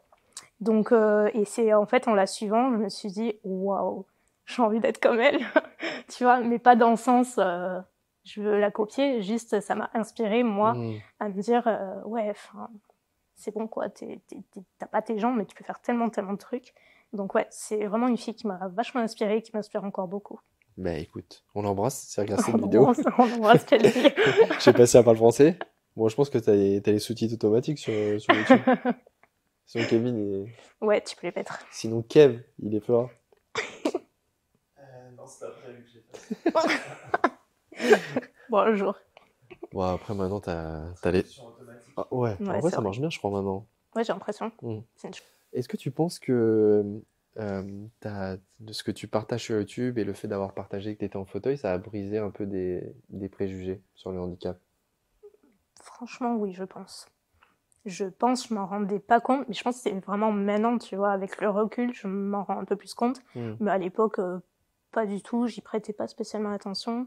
Mais je pense que oui, avec le recul, ça a quand même... J'ai pas du tout la prétention de dire qu'à l'époque, j'étais la seule et c'est pas du tout. Je suis sûre qu'il y en avait d'autres, c'est juste que moi, par contre, dans la beauté, effectivement, je crois pas qu'on était beaucoup. Enfin, moi, je connaissais vraiment personne d'autre. Mm. Et il faut savoir que c'est quand même un milieu qui est très superficiel, Mm. qui est basé sur l'image, qui est, même si je le referais les yeux fermés, c'est quand même un milieu qui est très particulier. Et tu vois, moi, j'arrive avec mon handicap et tout, et ça casse un peu les codes, et même Mm. les marques, tu vois, elles n'étaient pas habituées. J'ai petit à petit dû apprendre à pas mal de marques, oui, j'étais comme n'importe qui d'autre, tu vois, je pouvais faire les tournages, je pouvais partir en voyage presse, je pouvais participer à des OP et tout, et J'ai une question qui est peut-être pas évidente, mais est-ce qu'il y a des moments où tu t'es senti genre pas à ta place ou de trop dans des événements comme ça? ah ouais, beaucoup, beaucoup, beaucoup. Je vais pas te dire tous parce que certainement pas, mais une très très grande partie parce que déjà de base, je pense que c'est dans mon caractère aussi, tu vois, je suis pas... Moi j'ai grandi pas à la campagne mais pas loin, donc tout Mm. est basé à Paris, Ouais, l'énergie est pas la même, tu ouais, sais ce que c'est. ouais. Vraiment c'est différent et là on arrive dans un milieu qui est complètement féminin. Enfin, il y a des mecs mais c'est une énergie très très féminine et très particulière. Mm. Très superficielle où tout le monde arrive avec sa meilleure tenue, son plus beau sac, c'est beaucoup d'images. Mm. Donc tu peux construire des amitiés hyper cool et j'en ai et t'as de belles personnes. Heureusement, c'est pas ce que je dis, mais c'est quand même très très superficiel et du coup, moi je me suis toujours sentie loin de tout ça parce que après chacun a ses difficultés, tu vois, mais moi mon quotidien, tu sais ce que c'est, tu Mm. vois, il n'était pas glamour du tout. Mm. Enfin, on Ouais, était très loin de tout ça et je m'y retrouvais pas, tu vois, j'ai l'impression. il y a une dissonance entre ton quotidien qui est celui-ci, et puis ce milieu qui est peut-être... Ouais, qui est très calculé, machin. Est-ce que tu penses que c'est un manque d'intérêt de leur part, ou c'est un manque de connaissances, ou c'est... Parce que j'imagine Je que pense tu as que dû te retrouver aussi dans des situations où, je sais pas, je dis ouais. n'importe quoi, ou peut-être ça manquait d'accessibilité parce que, bah ouais, Elsa, elle est Ah en fauteuil, complètement. on n'y a pas pensé, quoi. Ah complètement. Ça, franchement, ça arrivait plein de fois que le lieu Hmm. était pas accessible. Donc moi, par la force des choses, à force, c'était quelque chose que je demandais toujours avant. Est-ce que y a bien un ascenseur ou est-ce que je peux me rendre machin? Mais combien de fois au début je le demandais pas et du coup je venais exprès à Paris, j'y arrivais et en fait il y avait pas d'ascenseur. Donc quand t'es venu jusqu'à Paris, t'as fait 6 heures de train. Du coup ma mère elle me portait dans les escaliers parce qu'on n'allait pas arriver pour rien, tu vois, mais c'était pas l'idéal. Hmm. Il y a eu plein de situations comme ça, donc par la force des choses, après je demandais pour éviter les situations comme ça. Mais et après, tu vois, par exemple, j'ai bossé, je continue à bosser avec une agence dans le milieu de la beauté qui possède plein de marques et qui, du coup, j'ai bossé plein de fois avec eux et donc du coup, à force, c'est pas que je les éduquais, mais tu vois, je leur disais, voilà, Ouais. quand t'as un événement, c'est cool d'avoir une rampe, de penser à l'ascenseur, à tel agencement et tout. Et ça, ils ont trop géré. Et à chaque fois qu'il y avait un événement, ils pensaient à moi, ils me disaient, t'inquiète, Elsa, c'est comme ci, c'est comme ça, machin. Hmm. Et c'est trop cool, tu vois. Mais Parce que c'est la question que j'allais te poser, tu vois, en 14 ans, tu as certainement dû voir quand même une évolution. ouais. Ah, mais complètement. Donc, je sais pas si j'y ai participé, mais avec certaines marques, oui, très probablement. Mais voilà, c'est comme tu dis, je pense que c'est surtout un manque de connaissances de leur part. Hmm. Je sais pas, c'est un manque d'intérêt, mais ils y pensent pas forcément. Et encore une fois, quand t'es pas confronté au handicap de près ou de loin, tu peux pas savoir, tu vois. À moins vraiment de t'y intéresser, mais c'est rare les personnes comme ça. Hmm. Enfin, Et pour toi, c'est quoi, quelles ont été tes plus grandes réussites, victoires, et des choses dont tu es le plus fier? tu me poses une colle si tu savais. Ah, tu me poses trop une colle. En vrai, y a pas c'est pas que je suis pas fière de ce que j'ai fait, hein, j'en suis Si, en vrai, je suis fière du parcours que j'ai quand même accompli, mené et tout. Mais il n'y a pas un truc en particulier dont je suis fière, c'est plus des étapes de vie, tu vois, des Mmh. petits accomplissements. D'un point de vue pro, j'ai pas spécialement un moment où je me suis Je sais dit, pas, ouais, une ça y est, tu vois. reconnaissance, une Non, rencontre. parce qu'à mon sens, encore aujourd'hui, tu vois, j'ai fait plein de trucs trop cool, mais j'ai pas l'impression d'avoir accompli non plus grand chose, quoi. Moi, je vais te dire quelque chose. Bon, on en a parlé en off pour être aussi très honnête avec vous. Ce que je trouve fou, c'est que, tu vois, par exemple, toi qui as travaillé avec des grandes marques, dans le luxe, etc., dans la beauté, je me dis, c'est quand même fou de te dire que, bah, tu vois, des marques de luxe, par exemple, Mm. il n'y ait pas d'égérie en fauteuil, que ce soit une femme, un homme, bah, pour justement représenter dans toute la Non, tout le diversité. monde. Comme si le luxe, il y avait une espèce de forme d'élite et que bah, le fait Mm. d'être en fauteuil, tu répondais moins finalement au code. Ouais, cette perfection, enfin, pour moi, c'est ça, c'est Hmm. l'élite Et je trouve ça dommage, parce que tu vois, c'est je trouve hyper que si dommage. une marque de luxe autorise à ça, déjà, Ouais, bah, ça tirait quand même beaucoup de mérite, parce qu'elle aurait eu le mérite de le faire, bien sûr. et qu'elle le fasse pour l'image ou pas, au moins ça permet bah, à des gens de se dire, ah, bah, c'est possible, tu vois. Ouais, c'est clair. Et je trouve que ça aussi envoyé un beau message. Moi, je trouve ça, enfin, vraiment, je trouverais l'idée géniale et j'ai hâte que ça change de ce côté-là. Hmm. Parce que vraiment, c'est ça pour moi le luxe. Pourtant, je suis enfin, très luxe, dans le sens où ça m'inspire beaucoup, tu vois, toutes ces grandes maisons qui font des choses Hmm. incroyables, Hmm, magnifiques et hmm, tout. Mais je me suis toujours, moi, sentie genre, en bas, tu vois. hmm. Parce que pourtant, j'ai eu des occasions perso de bosser avec certaines maisons dans le cadre de mon taf. Mais dès qu'il y avait des occasions spéciales, des voyages presse et tout, j'étais complètement boudée. Alors que Hmm. jamais on m'a demandé d'y participer. Et puis je trouve que ça peut permettre de faire avancer la réflexion, de sensibiliser, c'est Bien encore une sûr, fois transmettre de l'info. Donc c'est voilà, le sûr. message est passé. Faut que Elsa ça. et moi, on est OK pour être pour être représentant de la marque Louis Vuitton. Toi, c'est Louis Vuitton? Ouais, je sais pas, j'aime bien Louis Vuitton. Ah, cool. Ouais, j'aime bien. T'as Bah, et raison. puis c'est français, tu vois, je me dis, Ouais, faut être chauvin, faut montrer ouais, l'exemple. ouais, c'est vrai. Donc je pense il y a des belles choses à faire, donc voilà, le message est passé. Alors, on en a parlé un petit peu, on parle souvent de troubles associés. Alors je t'ai demandé, pareil, avant de faire cette interview, si Mm. t'étais OK pour en parler, parce que ça relève quand même un peu de l'intime, mais je me dis que ça peut aussi rassurer à la fois bah, des parents, des personnes aussi qui peuvent potentiellement faire cette opération, parce qu'il y a une opération qui a changé ta vie. On parle souvent de troubles associés Ouais, au fait d'être en fauteuil, parce qu'être en fauteuil, être paralysé, le manque d'accessibilité, c'est une chose, mais il y a plein tellement de plus. merdes à côté qui sont bah, très contraignantes. Et bah, il y a notamment une qui est bah, qu'on doit se sonder, etc. Je sais que tu as fait une opération qui a changé ta vie. Ouais. Est-ce que tu peux nous en parler, dire ce que c'est? Et je trouvais ça important en tout cas de donner bah, ton témoignage et ton expérience, parce que peut-être que ça peut rassurer aussi des personnes bah, qui seraient susceptibles de faire la même. Bah, complètement, parce que bah, comme je te disais, moi j'aurais eu ce témoignage il y a 10 ans, Mm, bah, je l'aurais fait beaucoup plus tôt et pas avec les mêmes questions, tu vois. mm, mm, mm. Du coup, ouais, moi donc il y a 10 ans, je me suis fait opérer d'un Mitrofanov. C'est une procédure de dérivation de la vessie, en gros. Donc tu as deux opérations en une, ils vont faire un agrandissement de vessie et ils vont faire une dérivation de la vessie. Donc en gros, ça consiste à pouvoir faire ces sondages facilement. Mm. En fait, en vrai, il y a plein d'avantages. Parce qu'avant ça, je faisais des sondages classiques, des autosondages.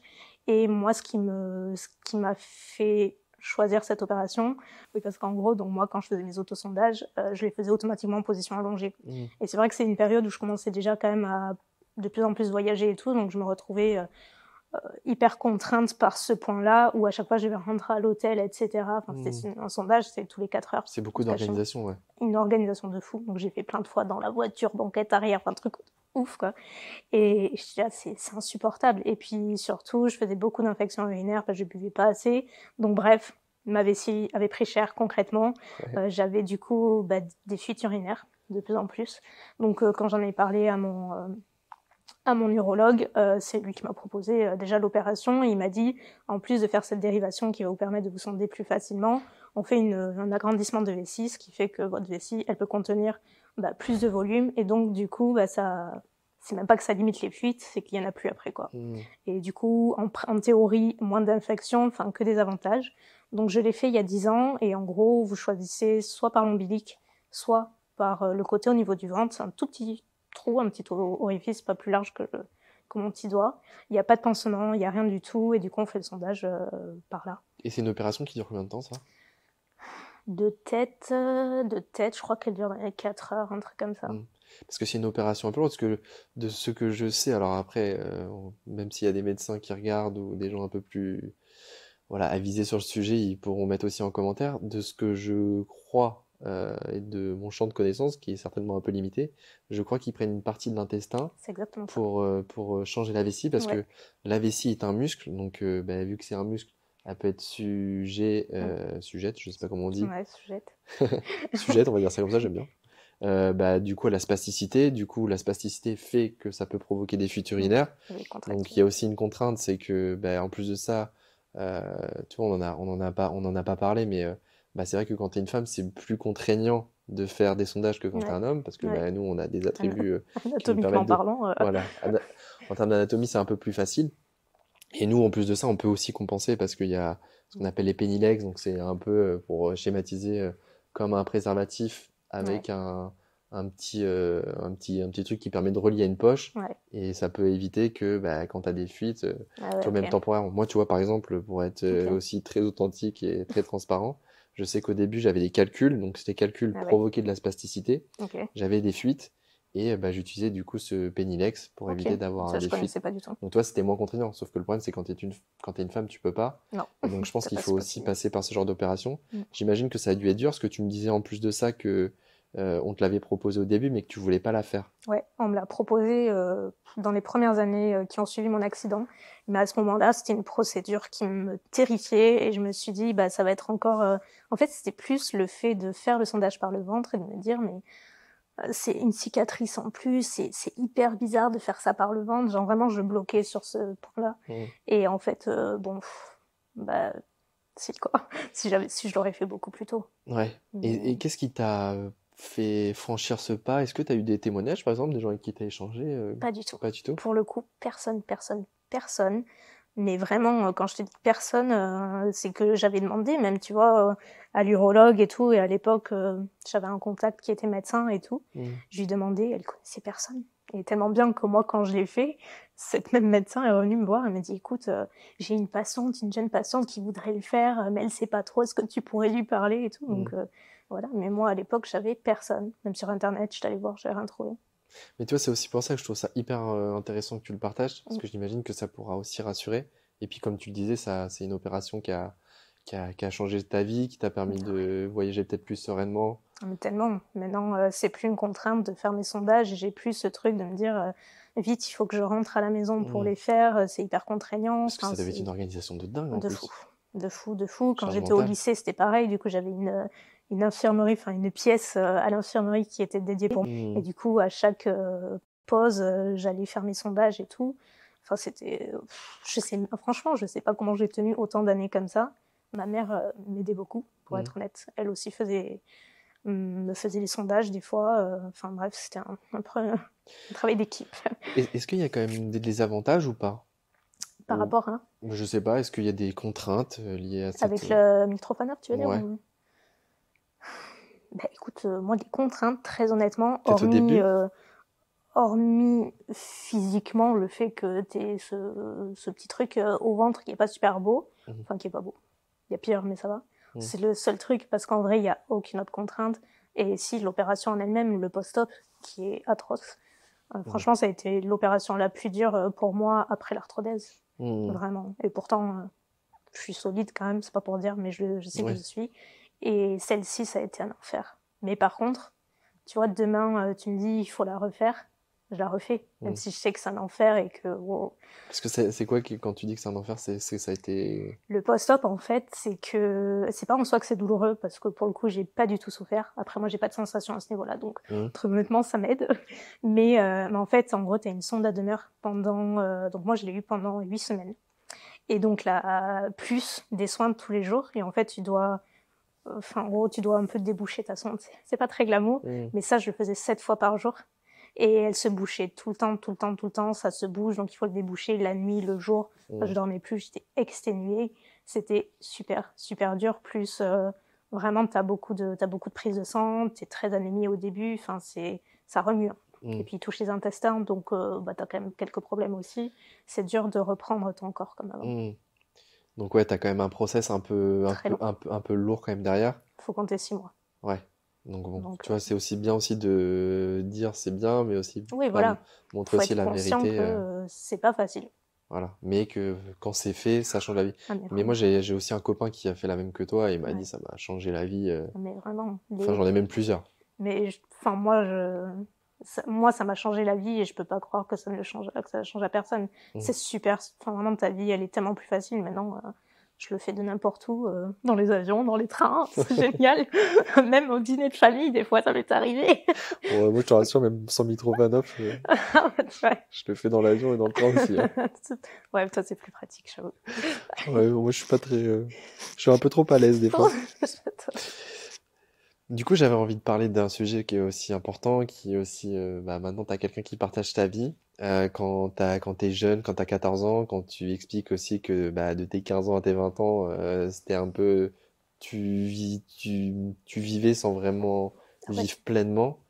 J'imagine que ton rapport aussi aux hommes, dans ta construction de jeune femme, ça a dû être aussi compliqué. Très. Et, c'était quoi ton rapport aux hommes à ce moment-là? Est-ce que c'était compliqué? Est-ce que tu as eu des mauvaises expériences? Ouais, du coup, rapport aux hommes, compliqué. Mhm. Compliqué parce que du coup, tu viens de faire 14 ans, tu sais, c'est l'âge auquel tu te construis, tu as tes premières sorties, tes premiers, enfin, un peu ta vie de jeune fille, quoi. Mhm. Et moi, j'ai pas eu ça, j'ai pas du tout eu ça et je me suis complètement renfermée. Franchement, comme je te dis, j'avais du mal avec l'image que je renvoyais. Mhm. Donc, avec les hommes, encore plus. Et arrivé au lycée, il y a eu un garçon qui me plaisait, mais comme ça, juste vite fait. Et en fait, lui, il m'avait fait comprendre que je lui plaisais, mais que en secret. Et du coup, après, ça a été fini. J'ai dit fini, fini, fini. Ouais. Maintenant, franchement, si c'est pour être déçu et tout, c'est Mhm. fini. Donc après ça, je me suis complètement fermée aux hommes. Et dans un sens, c'est là que YouTube est arrivé. Ça m'a occupée, j'y ai plus pensé. Et je me suis concentrée à fond sur ma vie professionnelle. Mhm. Je voulais juste m'accomplir là-dedans, m'épanouir là-dedans. Et je m'étais dit, si un jour je rencontre quelqu'un, tant mieux. Mais pour l'heure, je voulais aussi surtout pas imposer ma situation à un homme. Mhm. Parce que moi, je vivais mon quotidien, je savais à quoi il ressemblait. Et j'avais pas envie de le partager, je m'en sentais pas capable. Et pour moi, c'était hyper égoïste de l'imposer. Donc c'était juste mon choix pendant des années et des années. J'ai eu des occasions, mais je les ai jamais saisies. Ah Parce ouais? que, ouais, vraiment, j'étais pas spécialement à l'aise. J'en ai eu, hein, c'était rigolo, mais non, tu vois, je pense que j'étais pas prête et vraiment, j'avais pas les épaules pour. J'étais tellement occupée à côté qu'en vrai, il y avait des moments où ça me manquait, tu vois, mais bon, c'est Est-ce que comme tu as eu ça. des mauvaises expériences ou des, je sais pas, des paroles qui ont été douloureuses je sais pas, Euh, d'un homme Moi, c'était surtout avec ce premier garçon où je m'en souviens parce que ça m'avait énormément blessée de me dire que il fallait rien dire, surtout qu'on avait des potes en commun et Mhm. tout à ce moment-là. Et en fait, quand il me voyait, il faisait comme s'il me connaissait pas. Genre, on était dans la même classe et tout, mais il me calculait pas du tout, du tout, du tout. Et quand j'allais notamment à l'infirmerie et tout, c'est là qu'on pouvait se croiser et tout. Et il était normal et tout, il était gentil. Mais c'était tout. Et là, je me rappelle, moi, ça m'avait trop fait Et mal, quoi. est-ce que tu penses qu'il l'assumait pas parce que c'était quand t'es jeune J'étais en fauteuil, hein. c'était vraiment ça, ouais. Ouais, ouais, ouais. En Et plus, il c'était te un l'avait fait mec. comprendre ou il te l'a Il pas m'avait dit? pas fait comprendre ça à cet âge-là, c'est un peu bizarre quand même. Mhm. Bon, les garçons, c'est un peu bizarre des fois à tout âge, mais à cet âge-là encore plus. On est bizarre. Et oh, ouais, franchement, des fois un peu bizarre. À cet âge-là, ça va à peu près, enfin notre âge. Mais à ce moment-là, ouais, oh là là. Mais oui, c'était ça. Il me l'a jamais dit, mais enfin, moi, en tout cas, je l'ai compris comme ça. Parce que bon, c'était un mec assez sociable, qui avait plein de potes et tout, Mhm. enfin bref. Donc moi, c'est surtout ça que je me souviens, parce qu'après, à partir du moment où j'ai changé un peu d'avis sur la question et que j'ai décidé de m'ouvrir et de me dire que je perdais du temps, Mhm. j'ai jamais eu vraiment de de mauvaises expériences. Franchement, après, j'ai toujours été très réfléchie dans mon approche après avec les hommes et Mhm. je sentais les hommes qui étaient plus ou moins à l'aise avec ça. et ceux qui l'étaient pas du tout, et j'ai jamais menti à ce sujet. Tu vois. Donc là, aujourd'hui, ça fait combien de temps que tu es avec ton Avec compagnon? Tanguy, ça fait plus de 2 ans. Plus de 2 ans. Ouais. Et qu'est-ce qui a fait la diff? Est-ce que tu peux nous raconter ce qui a fait la diff? Et puis raconte-nous un peu la rencontre. Punaise, je sais pas ce qui a fait la diff, mais on, on était. En vrai, c'est pas pour faire genre. En plus, il est là, mais vraiment, je suis vraiment tombée sur une perle, quoi. Déjà, premier rendez-vous, on s'est trop bien entendu, on a eu un feeling de dingue, on a parlé pendant 6 heures non-stop, tu vois. Et moi, j'avais jamais eu un date pareil, lui non plus, apparemment. Et c'était trop, trop intéressant. Et en fait, dès le début, on a été potes, tu vois. On a eu cette relation, je pense, où on a été amis, vraiment, on a été amis, on a partagé plein de trucs, on avait une relation vraiment incroyable, on faisait plein de trucs. Et ça s'est construit petit à petit. En vrai, on se Ah, au voyait début, toutes les vous étiez semaines. pas dans... Non, du tout. Ouais, Non, mais enfin, il y avait quand même une phase de séduction. ouais, mais ça s'est fait vraiment super naturellement, quoi. Ça n'a pas été... on n'était pas tous les deux dans l'optique, on va trouver quelqu'un, allez, on se met ensemble, machin. Moi, j'étais pas dans cette optique-là. Je me suis dit, bah oui, si je tombe sur quelqu'un, tant mieux, mais si c'est juste un pote, bah tant pis, enfin tant mieux aussi, tu vois, c'est pas grave en soi. Et en vrai, on avait une super connexion.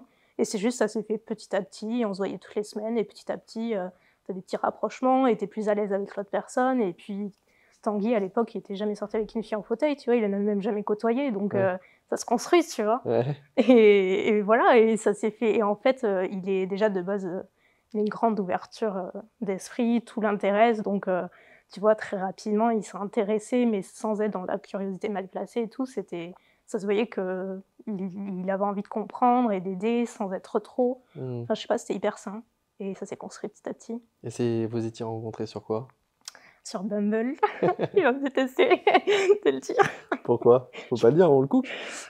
Non, en vrai, au début, on voulait pas trop le dire, mais Ouais.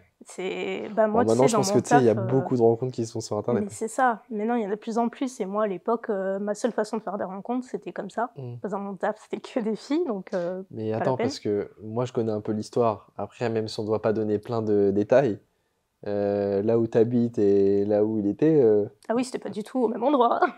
Ah ouais, vous avez Ouais, on dans était le champ de déter. recherche, il était... Ouais, vraiment, il était assez large. Mais il avait de la famille dans les environs, donc on Ouais. s'était vus au moment où il était dans le coin. Et puis après, ben, lui faisait la route, et moi, je prenais le train pour venir le voir toutes les semaines. Et c'était trop drôle, en vrai. Et d'ailleurs, pour la petite histoire, moi, je te connaissais parce que je savais que tu étais en fauteuil, mais bon, Ah évidemment, oui. moi, j'avais pas besoin de conseils eyeliner. Ouais, Peut-être que ça va changer, sait-on on jamais. sait jamais. Donc, j'irai voir cette fameuse vidéo. Mais effectivement, bah, moi, j'étais pas forcément, voilà, enfin, j'avais pas forcément d'affinité particulière avec le make-up, évidemment. Mais du coup, pour raconter un peu la petite histoire, c'est Vas-y. que Tanguy, on était chez le même kiné, C'est trop drôle. qui vivait dans mon quartier. Et finalement, on s'est rencontrés comme Ouais, ça. sans Je savoir. sais même plus comment ça s'est passé d'ailleurs, parce qu'on en avait parlé, je crois, au Je sais plus, kiné, c'était chez le kiné. ou je sais plus exactement. Et puis on avait organisé la rencontre, et puis on s'était rencontrés comme Voilà. ça. Voilà. Vraiment, le monde est très Ouais. petit. Là, c'était trop drôle quand on avait fait le rapprochement. Ouais, on avait été Ça. manger ensemble et tout, c'était sympa. Et d'ailleurs, Tanguy, comment tu abordes le sujet du fauteuil, de la relation, quand tu sens que la bascule va se faire entre l'amitié et plus. l'amitié plus? Bah écoute, je pense que là où j'ai eu le plus de mal à lui, parce que bon, dès le début, il a su que j'étais en fauteuil, même avant qu'on se voit direct, la photo, elle pouvait pas mentir de toute façon. Donc ça, il a su, voilà, direct. Mais après, moi, là où j'ai eu le plus de mal, c'était sur les sondages. C'est trop bête, mais genre vraiment, je me suis préparée pendant des semaines et des semaines avant de lui dire, écoute, j'ai quand même des spécificités dans mon quotidien qui font que... Et on allait partir en voyage en plus peu après notre premier voyage tous les deux, donc je m'étais dit, là, ça va être compliqué de le cacher, tu vois, il va comprendre que... Et voilà, et du coup, j'avais baragouiné un truc qui n'avait pas de sens, j'étais hyper gênée, je me rappellerai toujours. On en avait parlé il y a pas longtemps, il se souvient pas. Et je me rappelle quand on était sur le lit et tout, et je disais, bon, écoute, faut que je t'explique un truc, voilà... je fais des sondages, comme ça. Et il me fait, ouais. Donc je lui dis vite fait, voilà, je dis, écoute, je vais pas aux toilettes, je me fais des sondages. Bah oui, il me dit, ok, C'est pas grave. cool, tu vois, vraiment comme ça. Et je dis, bon, ben voilà, c'était pour que tu le saches. Et genre, vraiment, Tanguy, c'est le mec le plus chill du monde, tu Ouais. vois. Il s'en fout. Et en même temps, après, tu vois, il me dit, ok, tu le fais combien de fois et tout. Donc je lui dis et tout. Et puis après, bah, très rapidement, déjà, de base, on se parlait enfin, hyper facilement, tu vois. Mhm. Donc, mais ça a été le truc le plus compliqué. Et après, on a toujours parlé de tout. Donc, ça a été super facile. Ouais, en fait, ça a été vachement. Enfin, toi, tu t'en es fait un monde et en fait, pour lui, c'était naturel. Ah, mais lui, ça n'a jamais été. Donc, ça n'a pas été Jamais du tout un été frein pour particulier. lui. Ben non. Enfin, le fauteuil, finalement. Je pense qu'au début, il s'est posé. Enfin, au début, oui, tu vois, il a quand même mûri le truc. Je veux dire, je Dans suis quoi en il se fauteuil, m'engage. voilà, il y a quand même Mm. des trucs à prendre en compte. Mais en vrai, il te dirait, on n'est pas devant la caméra, mais il le dit à tout le monde à chaque fois. Mm. Ce qu'il a eu le plus de mal limite à accepter, c'était ma position de youtubeuse à l'époque, tu vois, plus que le fait d'être en fauteuil, limite. Donc il y avait ce double truc qui faisait qu'il s'engageait pas dans un truc facile, tu vois. Donc c'est C'est rigolo. trop drôle. Mais ouais, ça s'est fait, quoi. Et là, je vais un peu venir vous titiller parce qu'il est juste en face. Qu'est-ce que tu penses de votre couple? Ah, franchement, j'adore notre couple. Non, vraiment, je l'adore. C'est le truc le plus précieux que j'ai et je suis hyper fière de la façon dont on l'a construit parce que vraiment, on Mm. est passé très rapidement, dès le tout début de notre relation, les premières semaines, on a traversé des trucs super, super compliqués qui auraient pu faire fuir n'importe quel mec. Mm. Genre vraiment n'importe qui serait parti et lui, il est resté alors que vraiment, ça a été super, super difficile. Et pour ça, je lui en serai toujours reconnaissante. Et Mm. ça a vraiment renforcé notre couple. Et je me dis, ok, s'il est resté après tout ça, moi, il est fort, tu vois. Et je sais pas, on a une relation très saine et j'adore ce qu'on a construit. Ouais. Et Mm. lui, tu penses qu'il pense quoi de votre couple? Ah, ouais, ah. Je pense qu'il pense un peu la même chose. Je sais qu'il aime quand même la vie qu'on s'est créée et voilà, on a plein de projets. Mm. Il est beaucoup dans le après, qu'est-ce qu'on peut faire, etc. Et je sais qu'on est vraiment sur la même longueur d'onde. Mm. On en parle très souvent. Donc, il a l'air heureux. Il a l'air heureux, Il a en l'air tout en cas. tout cas. Ouais. Les yeux de l'amour. Là, vous voyez pas, mais moi, je vois les dés, là. Non, j'espère, mais oui, je sais que franchement, c'est vraiment le truc le plus précieux que j'ai. Je sais que lui, il pense la même chose. On a une Mm. confiance totale, quoi. Et c'est Ah, c'est important. trop chouette. Mais du coup, bon, ça rejoint aussi bah voilà, le fait que c'est pas un frein, c'est pas une tare d'être en fauteuil, La preuve. qu'on peut avoir une vie heureuse, qu'on peut faire plein de choses, qu'on peut tomber amoureux comme tout le monde, tomber amoureuse. Ouais, mais c'est chouette, tu vois. C'est Parce c'est chouette. Et que puis, bon, on en parlait en off. Et j'avais d'ailleurs une petite question à ce sujet que je m'étais noté. Tu vois, où j'avais noté quel est le plus grand cliché sur le fait d'être en fauteuil roulant que tu aimerais briser. Et tout à l'heure, on en parlait un petit peu en off. C'est Ouais. que tu m'as dit un truc que j'ai déjà entendu moi aussi à d'autres niveaux. Ouais. Mais si tu veux nous le partager. pas de souci. Oui, en fait, donc peu de temps après mon opération, quand je me suis retrouvée paraplégique, il y a un membre de ma famille, enfin même plusieurs, qui ont dit à mes parents que ce serait bien de me placer en institution. Parce que c'était trop lourd à porter, enfin voilà, il y avait beaucoup de choses à prendre en compte, etc. Donc par chance, mes parents n'ont jamais écouté ces personnes et ont toujours fait selon eux, et ils se sont occupés de moi et Mm. j'en serai éternellement reconnaissante. Mais malheureusement, on parle de ça il y a 14 ans. Donc, tu vois, ce qu'on disait tout à l'heure, à l'époque, les mentalités étaient peut-être un petit peu différentes. Là, aujourd'hui, par exemple, on voit un mec comme Martin dans la rue avec sa trotte et tout, qui se débrouille. Qui fait des Ça- wheeling. Non, mais vraiment, voilà, qui fait du wheeling et tout. Ça choque personne. Enfin, tout le monde, c'est ancré, tu vois, c'est normal. Mais il y a 14 ans de ça, j'ai l'impression que les personnes en situation de handicap, elles étaient chez elles osaient moins sortir. Après, parce qu'il y avait peut-être moins de choses mises en place, tu vois, mais le regard était différent. Mm. Et du coup, c'était vraiment une autre époque. Donc, Mais toi, c'est marrant parce que toi, tu dis que tu es timide, etc., que tu avais du mal à montrer le fauteuil et tout. Et moi, c'est tout l'inverse. En fait, ce que c'est j'adore, ouf. c'est d'aller titiller. Alors, évidemment, je te dis pas Ouais. que ça s'est fait du jour au lendemain. Enfin, Oui, bien ça a sûr. mis du temps, tu vois, la construction, la confiance, etc. Mais c'est vrai que j'aime bien les titiller, Mhm. mettre un peu en confrontation les gens, aller un petit peu, tu vois, genre, je sais pas, les mettre un peu mal à l'aise, tu vois, que ça Ouais. les fasse un peu réfléchir aussi. Et c'est aussi pour ça que, tu vois, genre, moi, j'aime bien me mettre dans des positions où Ouais, je tu gêne un peux. peu, tu vois, parce que je me dis, tiens, tac, Ouais. ça va le faire un peu réfléchir. Mais t'as raison de faire ça. Au contraire, puis ça permet d'éduquer, de sensibiliser, d'apporter un autre regard. Mm. Moi, je trouve ça génial. Continue à le faire, au contraire. Et non, pour rejoindre ce que tu disais, enfin voilà, il y a, enfin, en tout cas, l'illustration de ton couple et la façon dont tu t'épanouis dedans, Mm. bah, ça prouve que oui, c'est pas toujours facile, il y a des choses à organiser, ça peut être parfois complexe, mais finalement, bah, ça se fait en fait. Oui, c'est pas du tout impossible. Et tu vois, tu m'aurais dit il y a 20 ans, non, j'ai dit 14 ans tout à l'heure, mais non, ça va faire 20 ans. Il y Mm. a 20 ans de ça, tu m'aurais dit, bon, bah, aujourd'hui, tu vas être en couple, tu as ton appart, tu as des projets, tu bosses, tu as une vie normale et Mm. super cool et dans laquelle tu es épanoui. Bah, j'aurais du mal à l'imaginer, tu vois, parce que je savais pas qu'une personne en fauteuil pouvait s'épanouir comme ça. Mm. Et c'est totalement possible et il faut juste bien s'entourer, ça, je pense, c'est la clé. Avoir un bon entourage, que ce soit familial, amical, Mm. amoureux. Mais écoute, en tout cas, Elsa, merci pour ton témoignage. Je pense qu'il va vraiment aider pas mal de personnes. Et puis ça va faire écho aussi même à des gens qui sont pas forcément confrontés au handicap. Ouais. Moi, j'ai une dernière question à te poser. Et puis après, il y aura d'autres personnes qui ont des questions à te poser avec la communauté. Ma dernière question, c'est quel est le conseil que tu aurais donné à la petite Elsa de l'époque? Ouais. Et c'est transposable aussi parce que c'est certainement un conseil que tu pourrais donner aussi à une jeune femme qui se retrouverait confrontée à la même situation que toi, à l'âge Ouais. où toi, ta vie a basculé. Moi, je dirais premièrement, arrête de te préoccuper du regard des autres. Parce que moi, ça m'a paralysée pendant très longtemps. Mhm.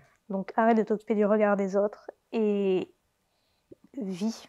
Juste apprécie la vie, vis des moments. Arrête de la subir. Et il y a toujours pire que soi. Genre vraiment, c'est quelque chose que je me suis toujours dit, mais avec le recul, j'aurais dû plus me le dire. Et juste, moi, je sais que le regard des autres, ça a toujours été très compliqué. Et il y a même des fois où j'étais complètement parano et je me disais, tout le monde me regarde, alors que pas du tout, tu vois. Mhm. Mais tu es ton propre ennemi. Ouais. Et je sais que moi, ça a été un peu le reflet d'un long combat où Mhm. j'étais, en fait, la plus exigeante, c'était moi, quoi. Mhm. C'était moi avec moi, donc juste, ouais, sois plus douce avec toi-même et profite de la vie et vis. Parce que bon, j'ai perdu du temps et je regrette un peu, même s'il faut pas avoir de regrets, on en a Mhm. tous un peu forcément, tu vois. Écoute, merci pour ces conseils. On va passer à la séquence la FAQ de la commu. Donc, je le rappelle, la FAQ de la commu, c'est tout simple. Vous vous abonnez à mon compte Instagram, je vais vous le mettre là dans la vidéo. Les prochains invités, vous avez l'occasion de leur poser des questions et on y répond bah, dans les vidéos YouTube qu'on est en train de faire là. Donc voilà, je vous invite à me rejoindre sur mon compte personnel. Et puis bah voilà, on va passer à la FAQ de la commu avec Elsa. C'est parti!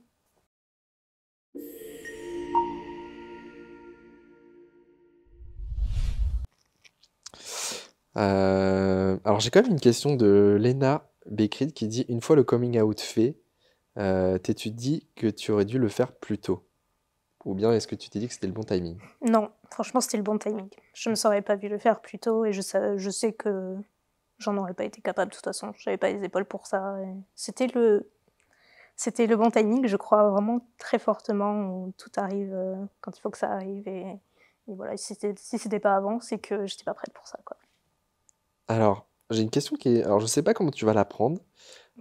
Alice Descortes qui dit la féminité débordante d'Elsa a-t-elle été imposée, elle le met entre guillemets, pour, entre guillemets pareil, compenser ce handicap? Euh, non, enfin, c'est une bonne question en vrai. Je pense pas complètement, parce que comme je te disais, avant l'opération, j'ai toujours été hyper coquette. Genre vraiment, Ouais, ce que tu disais tout à l'heure. Ouais. ouais, vraiment, j'étais une vraie fille à 1000%, quoi. J'adorais tout ça. Donc, j'ai pas forcément compensé après et j'en ai pas. Je pense pas. Non, franchement, je pense pas en vrai. Mais c'était quand même une façon pour moi de dire, ok, bon, je suis en fauteuil, mais je peux quand même être un peu me sentir jolie et pas m'oublier et puis voilà, être comme mes copines, tu vois, qui sortent et qui ont envie de plaire, alors que moi, c'est pas du tout mon but, et Hmm, pas du tout, mais c'était vraiment moi pour moi, tu vois, c'était plus le regard que je portais sur moi. Et je hmm. pense pas en avoir trop joué. J'ai Cyril qu'on embrasse. Cyril, c'est un copain à moi qui est tétra. Et Ok, pareil, il fait du dessin et il dessine extrêmement bien. ok. D'ailleurs, je le remercie parce que c'est lui qui m'a fait les petits assets, tu sais, l'instant confidence, la FAQ de la Mais non, commu. trop cool. Il m'a aidé pour mon logo, etc. Donc je le remercie infiniment. Et je souris parce qu'il dit, tu me diras si un jour, si tu veux, moi je me prête au jeu. Il a mis Elsa, Maki, Martin, s'il te plaît. Ah, ce serait quelque chose. Et je te ferais montrer l'eyeliner. Vas-y, tu montreras. Si tu veux, je pourrais m'essayer à l'exercice. Comme ça, je verrai la difficulté que c'est. Parce que C'est... je sais que j'ai vu des femmes tétra qui se maquillent et tout, Ouais. et elles doivent y passer un temps fou. Déjà, moi, le temps Tellement. que j'y passe, je me suis dit, en plus, je devais me Si en maquiller. plus tu avais le make-up à penser, non, bah, Oh là là. crois-moi, à 1 heure avant, il faut te lever. En plus. Bon, écoute, on fera une vidéo comme ça un jour. Euh, tac, tac, tac. Bon, ça, tu vois, j'ai pas mal de questions. Bon, on y a répondu sur YouTube, pourquoi tu t'es lancé, etc. Pourquoi avoir pas caché sa paraplégie. Donc, ça, pareil, on y Ouais. a répondu. Ah, j'ai Sonia. Sonia, elle a toujours des questions pertinentes, qui a été mon auxiliaire, D'accord, avec qui t'as qui a- fait une vidéo. avec qui j'ai fait une vidéo, qui me dit si il n'y avait pas YouTube, quel métier aurait-elle pensé exercer? Très juste. Eh bien, écoute, moi de base, avant de faire YouTube, donc j'étais en filière professionnelle et j'ai fait un BEP secrétariat. Après, j'ai fait un bac pro social parce que je voulais être secrétaire médicale. Donc, toutes mes expériences de stage, parce qu'on en fait beaucoup quand on est en professionnel, je les faisais souvent dans les cabinets médicaux, Mhm. etc. Et du coup, et franchement, même avant d'avoir mon accident, c'est déjà une voie qui me plaisait. Et les stages m'ont confirmé que c'était ce que je voulais faire. Donc, automatiquement, je pense que j'aurais fait ça. D'ailleurs, j'avais une offre d'emploi parce que je faisais mon stage toujours au même endroit. Et il m'avait dit, bah, dès que tu as ton diplôme et tout, tu reviens et On te tu prend. as le job, quoi. Et puis bon, j'ai choisi YouTube. YouTube, c'est qu'à peu près la même chose finalement. Quelque chose près, c'est pareil. Alors j'ai Rolling Adventurer qui dit, pardon, quand tu sortais, tu n'avais pas peur d'être connu au début. Ah si, mais la première fois, je me rappelle plus exactement où c'était, mais j'étais Mais surtout liquéfiée. que j'imagine, la première fois que tu as été reconnu, peut-être que la personne ne savait pas que tu étais en fauteuil. Mais ça, je me souviens pas, c'est une bonne question en vrai. Ouais. C'est fort possible. Oui, non, mais c'est totalement possible en vrai. Parce que tu Tu vois, vois, on se j'avais dit, même on connaît oublié. Elsa, mais Ouais. tiens, et puis tu sais, genre ça En doit... plus, elle est en fauteuil. Surtout quand t'en Ouais, parles pas, c'est vrai. je pense que c'est pas naturel de penser que t'es en fauteuil, Ouais, ben tu non, vois. complètement. Parce que franchement, pour le coup, quand je l'ai annoncé, ça a été une surprise pour beaucoup quand même. Donc, ouais, tu vois, j'avais pas pensé à ça, mais je sais que je m'étais complètement liquéfiée. J'étais avec ma mère en plus, elle comprenait rien à ce qui se passait. Tu vois, vraiment, je crois qu'on était au supermarché, un truc comme ça. Et elle était là, mais pourquoi, enfin, comment je lui avais dit que là, j'avais fini par lui dire que je faisais des vidéos, mais pour elle, c'était pas du tout au sérieux, tu vois. C'était. Et ça, c'était donc sur la première année. Ouais, je crois que c'était sur la première année, peut-être, ou la deuxième grand max, et encore, je suis pas sûre. Hmm. Mais j'étais liquéfiée, j'étais rouge, j'étais rouge. D'ailleurs, je m'étais dit, j'arrête de faire ce que je fais, je peux pas. Je suis Donc trop toi, gênée et t'avais tout. dû le dire à ta maman. Ah ouais, obligée, mon Dieu. Mais c'était assez rigolo en vrai. Alors j'ai les bulles colorées qui me demandent quels sont tes futurs projets pro et perso. Alors, je vais pas mentir, là, j'ai surtout envie de me consacrer sur ma vie perso. Parce Hmm. qu'en fait, j'ai tellement. Ces 14 ans. 14 dernières années, en fait, je me suis consacrée que sur ma vie pro, tellement bien que j'en ai fait l'élément principal de ma vie. Hmm. Et dans un sens, je regrette pas parce que j'ai vécu des trucs de fou, tu vois. Hmm. Et c'est incroyable, mais j'ai mis de côté plein de trucs. Et du coup, là, maintenant, je suis plus dans une optique, j'ai envie de penser à moi, j'ai envie de m'accomplir personnellement. On a des projets avec Tanguy, j'ai pas envie de partager. En fait, je crois trop. Je ne vais pas le dire tant que ça se fait pas, tu vois, Ouais. je trop peur, ça me porte la poisse. Hmm. Donc, on a plein de projets pour le futur, pour l'année prochaine et tout. Et c'est vraiment sur ça que je veux me consacrer. En fait, j'ai envie de passer un peu aux étapes suivantes et faire des trucs que j'ai pas fait, que j'avais peur de faire. Maintenant que j'ai la bonne personne, tu vois, on a envie de tenter plein de choses. Donc, c'est définitivement sur ça que je me consacre. J'ai envie de m'accomplir plus là-dedans. Et après, d'un point de vue pro, j'ai pas d'énormes ambitions. Je sais que ce que je fais, ça me passionne toujours autant, j'adore ça. Hmm. Genre, tu me l'enlèves demain, je suis la plus malheureuse. Donc, je continue ce que je fais. J'aimerais juste le développer un petit peu plus, trouver un peu plus. Peut-être me développer sur d'autres réseaux comme TikTok, Instagram, tu vois. C'est un truc que j'aimerais plus creuser.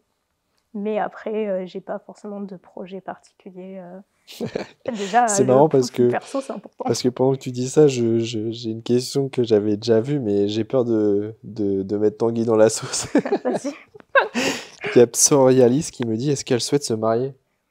Ah, mais tu sais quoi, le pauvre, c'est sa fête en ce moment parce que je crois que ça fait une semaine qu'à chaque fois il est confronté à la question du mariage où les gens ils lui disent bon, c'est quand Il n'y a Tanguy aucune obligation, hein, même. Le pauvre. Non, mais il est habitué maintenant, t'inquiète. Non, En mais tout comme cas, si on en c'était parle. une cage à cocher, mais c'est vrai que bon, ça peut faire partie C'est des événements. bah, tu sais, c'est souvent, tu en couple, bon, bah, mariage, après bébé, maison, enfin vraiment le Mhm. truc classique. Mhm. Et ouais, bah, franchement, on en parle complètement. Et je suis très traditionnelle, donc c'est Tanguy qui décidera. Mais en tout cas, oui, ça fait partie un peu de l'étape classique suivante et on en a déjà Et parlé. là, est-ce que je peux faire genre que sur Confidence, il y a une demande en mariage, et dit, bon, en fait, il y avait une surprise, et là, il le sait pas, et... C'est pour ça, c'est quoi Châteaurie? Non, je plaisante. Non, je rigole. Bon, ouais, elle dit aussi, tu vois, elle te pose cette question, et elle dit, je l'aime trop, je la suis depuis plus de 10 ans. Donc toi, comme quoi, Oh, tu as des gens qui me mais suivent moi et qui te suivent toi depuis certainement beaucoup. t'imagines? C'est C'est fou. énorme, hein. Moi, ça me sidère quand j'entends ça. Je me C'est dis, fou, hein. c'est vraiment enfin, suivre Après, je dis ça, mais moi, il y a des gens que je suis depuis aussi longtemps, tu Mhm. vois, sur YouTube. Mais je trouve ça fou. Et c'est pour ça que je te dis, moi, vraiment, j'ai construit une communauté genre hyper fidèle où je sais que les gens, ils ont suivi un peu mon évolution et ils se rendent Mhm. compte que la Elsa d'il y a 10 ans ou 14 ans, c'était une autre Elsa comparée Mhm. à aujourd'hui. Comme quoi, tu vois, ta voix, ben, elle a de l'importance pour des personnes, donc Ouais, c'est trop chouette. il faut pas la taire. Je finirai sur une question qui est, je pense, positive. Après, ça dépend évidemment comment tu y répondras. De Kira, WTRS, qui dit quelle est sa plus grande force aujourd'hui? Ma plus grande force, je pense que c'est ma... En vrai, j'allais dire c'est ma capacité à rebondir, définitivement, même si, comme je te disais tout à l'heure, en prenant de l'âge, je sens que j'ai plus cette fragilité que j'avais pas avant. Mhm. Et je pense que c'est aussi parce que maintenant, tu vois, avant, je me sentais beaucoup plus maître de moi-même et seule dans ma vie. Du coup, il fallait que je compense et que je sois un peu sur tous les fronts hyper fort. Maintenant, j'ai quelqu'un qui partage ma vie, qui m'épaule beaucoup Mhm. quand ça va pas et sur qui je peux me reposer. C'est quelque chose que j'ai pas trop connu depuis que je suis en fauteuil. J'avais mes parents, mais tu vois, c'est complètement différent. La Mhm. dynamique est différente. Donc, je pense que depuis que j'ai mon copain avec moi qui me permet vraiment de me soulager quand ça va pas, bah moi, ça me permet d'être plus fragile et tu vois, de me laisser Mhm. aller sur certains points. Mais j'ai quand même cette capacité à rebondir, même si ça peut prendre un petit peu plus de temps qu'avant, et à pas me laisser abattre quand même, tu vois, et à reconnaître que des difficultés, t'en auras toujours, toute la Mhm. vie, de toute intensité, mais le temps, il passe trop vite, tu vois. Je me dis, j'ai fêté mes 34 ans, bah, ça passe hyper vite. Je me suis retrouvée en fauteuil, j'avais 14 ans, c'est plus de la moitié de ma vie maintenant, tu vois. Mhm. Et pourtant, je trouve que la vie, elle est trop cool, en fait, quand tu te donnes les moyens et que tu vas chercher toujours plus loin et tu veux vivre des expériences un peu extraordinaires, tu as vraiment des opportunités et il faut vivre à fond, à fond, à Mhm. fond, pour pas avoir de regrets. Mais tu vois, on en parlait avec Yann, il disait il avait le sentiment, qui est un invité sur Confidence, qui a eu le sentiment d'avoir perdu du temps. Et je pense que des témoignages comme les vôtres, finalement, ils vont aussi permettre à des gens de peut-être en gagner et de se Ouais, dire, ah ouais, mais en fait, c'est possible. ouais, Et l'exemple, voilà, le fait de montrer que c'est possible, ouais, c'est possible. bah, Ça peut prendre du temps, mais c'est possible. mais c'est possible. Mm. Donc, Il ouais, faut y vos croire. témoignages sont essentiels. Mais écoute, on va passer à la dernière séquence de cette interview avec la question signature. Et c'est parti pour la question signature.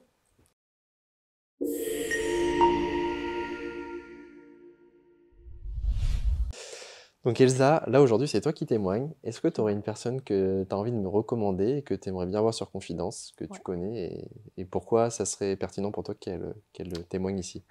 J'y réfléchis, j'avoue, il y a plusieurs personnes. Bon, je t'aurais bien dit Chelsea, mais bon, on part du principe, ça va être un peu plus Part du principe difficile. que je suis pas très bon en anglais.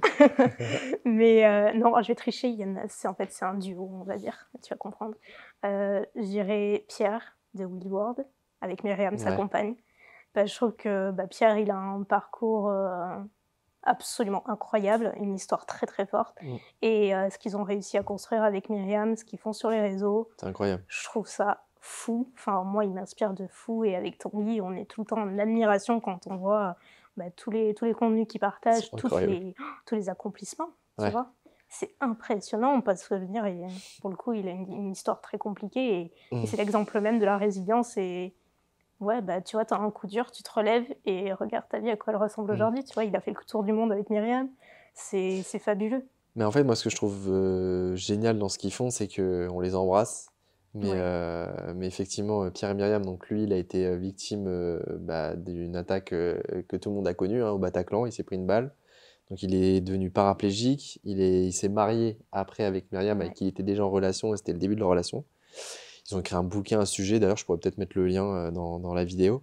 Et en fait, ce que je trouve ouf, c'est ils arrivent à créer un contenu. Enfin, déjà, ils font des accomplissements qui sont ouais. déjà pas ouf. Enfin, Déjà très fou. qui sont déjà très fous, ouais, Ouais, où ils ont monté le Kilimandjaro, ils ouais. ont fait un tour du monde. Que la plupart Alors, des ils ont été un valides petit ne peu font pas, embêtés tu par le vois. Covid. Là, dernièrement, ils ont fait le marathon des sables, etc. Ouais, Et ce qui est fou, et c'est là où on se rend pas compte, c'est que la création de contenu, c'est un vrai taf, ouais, vraiment. ouais. Et ils arrivent à rendre le truc accessible Mm. avec un niveau de qualité. Et moi, je leur ai dit, hein, Ouais, déjà de plein de dingue. fois, la qualité de ce qu'ils proposent, c'est juste énormissime. Ouais. Et ouais, ils méritent de ouf d'être connus. Mais de toute manière, bon, je lui avais déjà proposé à Pierre, pour le coup. Ok, tu vois. Mais oui, oui, c'est sûr J'adorais. qu'ils feront partie de l'aventure Confidence parce que bah, je trouve leur témoignage hyper inspirant. Donc Ouais, écoute, on les embrasse.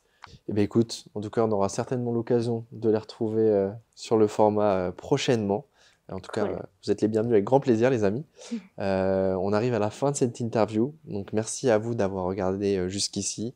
N'hésitez pas à mettre un like sur la vidéo, à mettre un commentaire pour dire ce que vous pensez du parcours d'Elsa. N'hésitez pas aussi à vous abonner à la chaîne YouTube, à activer la cloche des notifications pour ne pas louper les prochaines vidéos.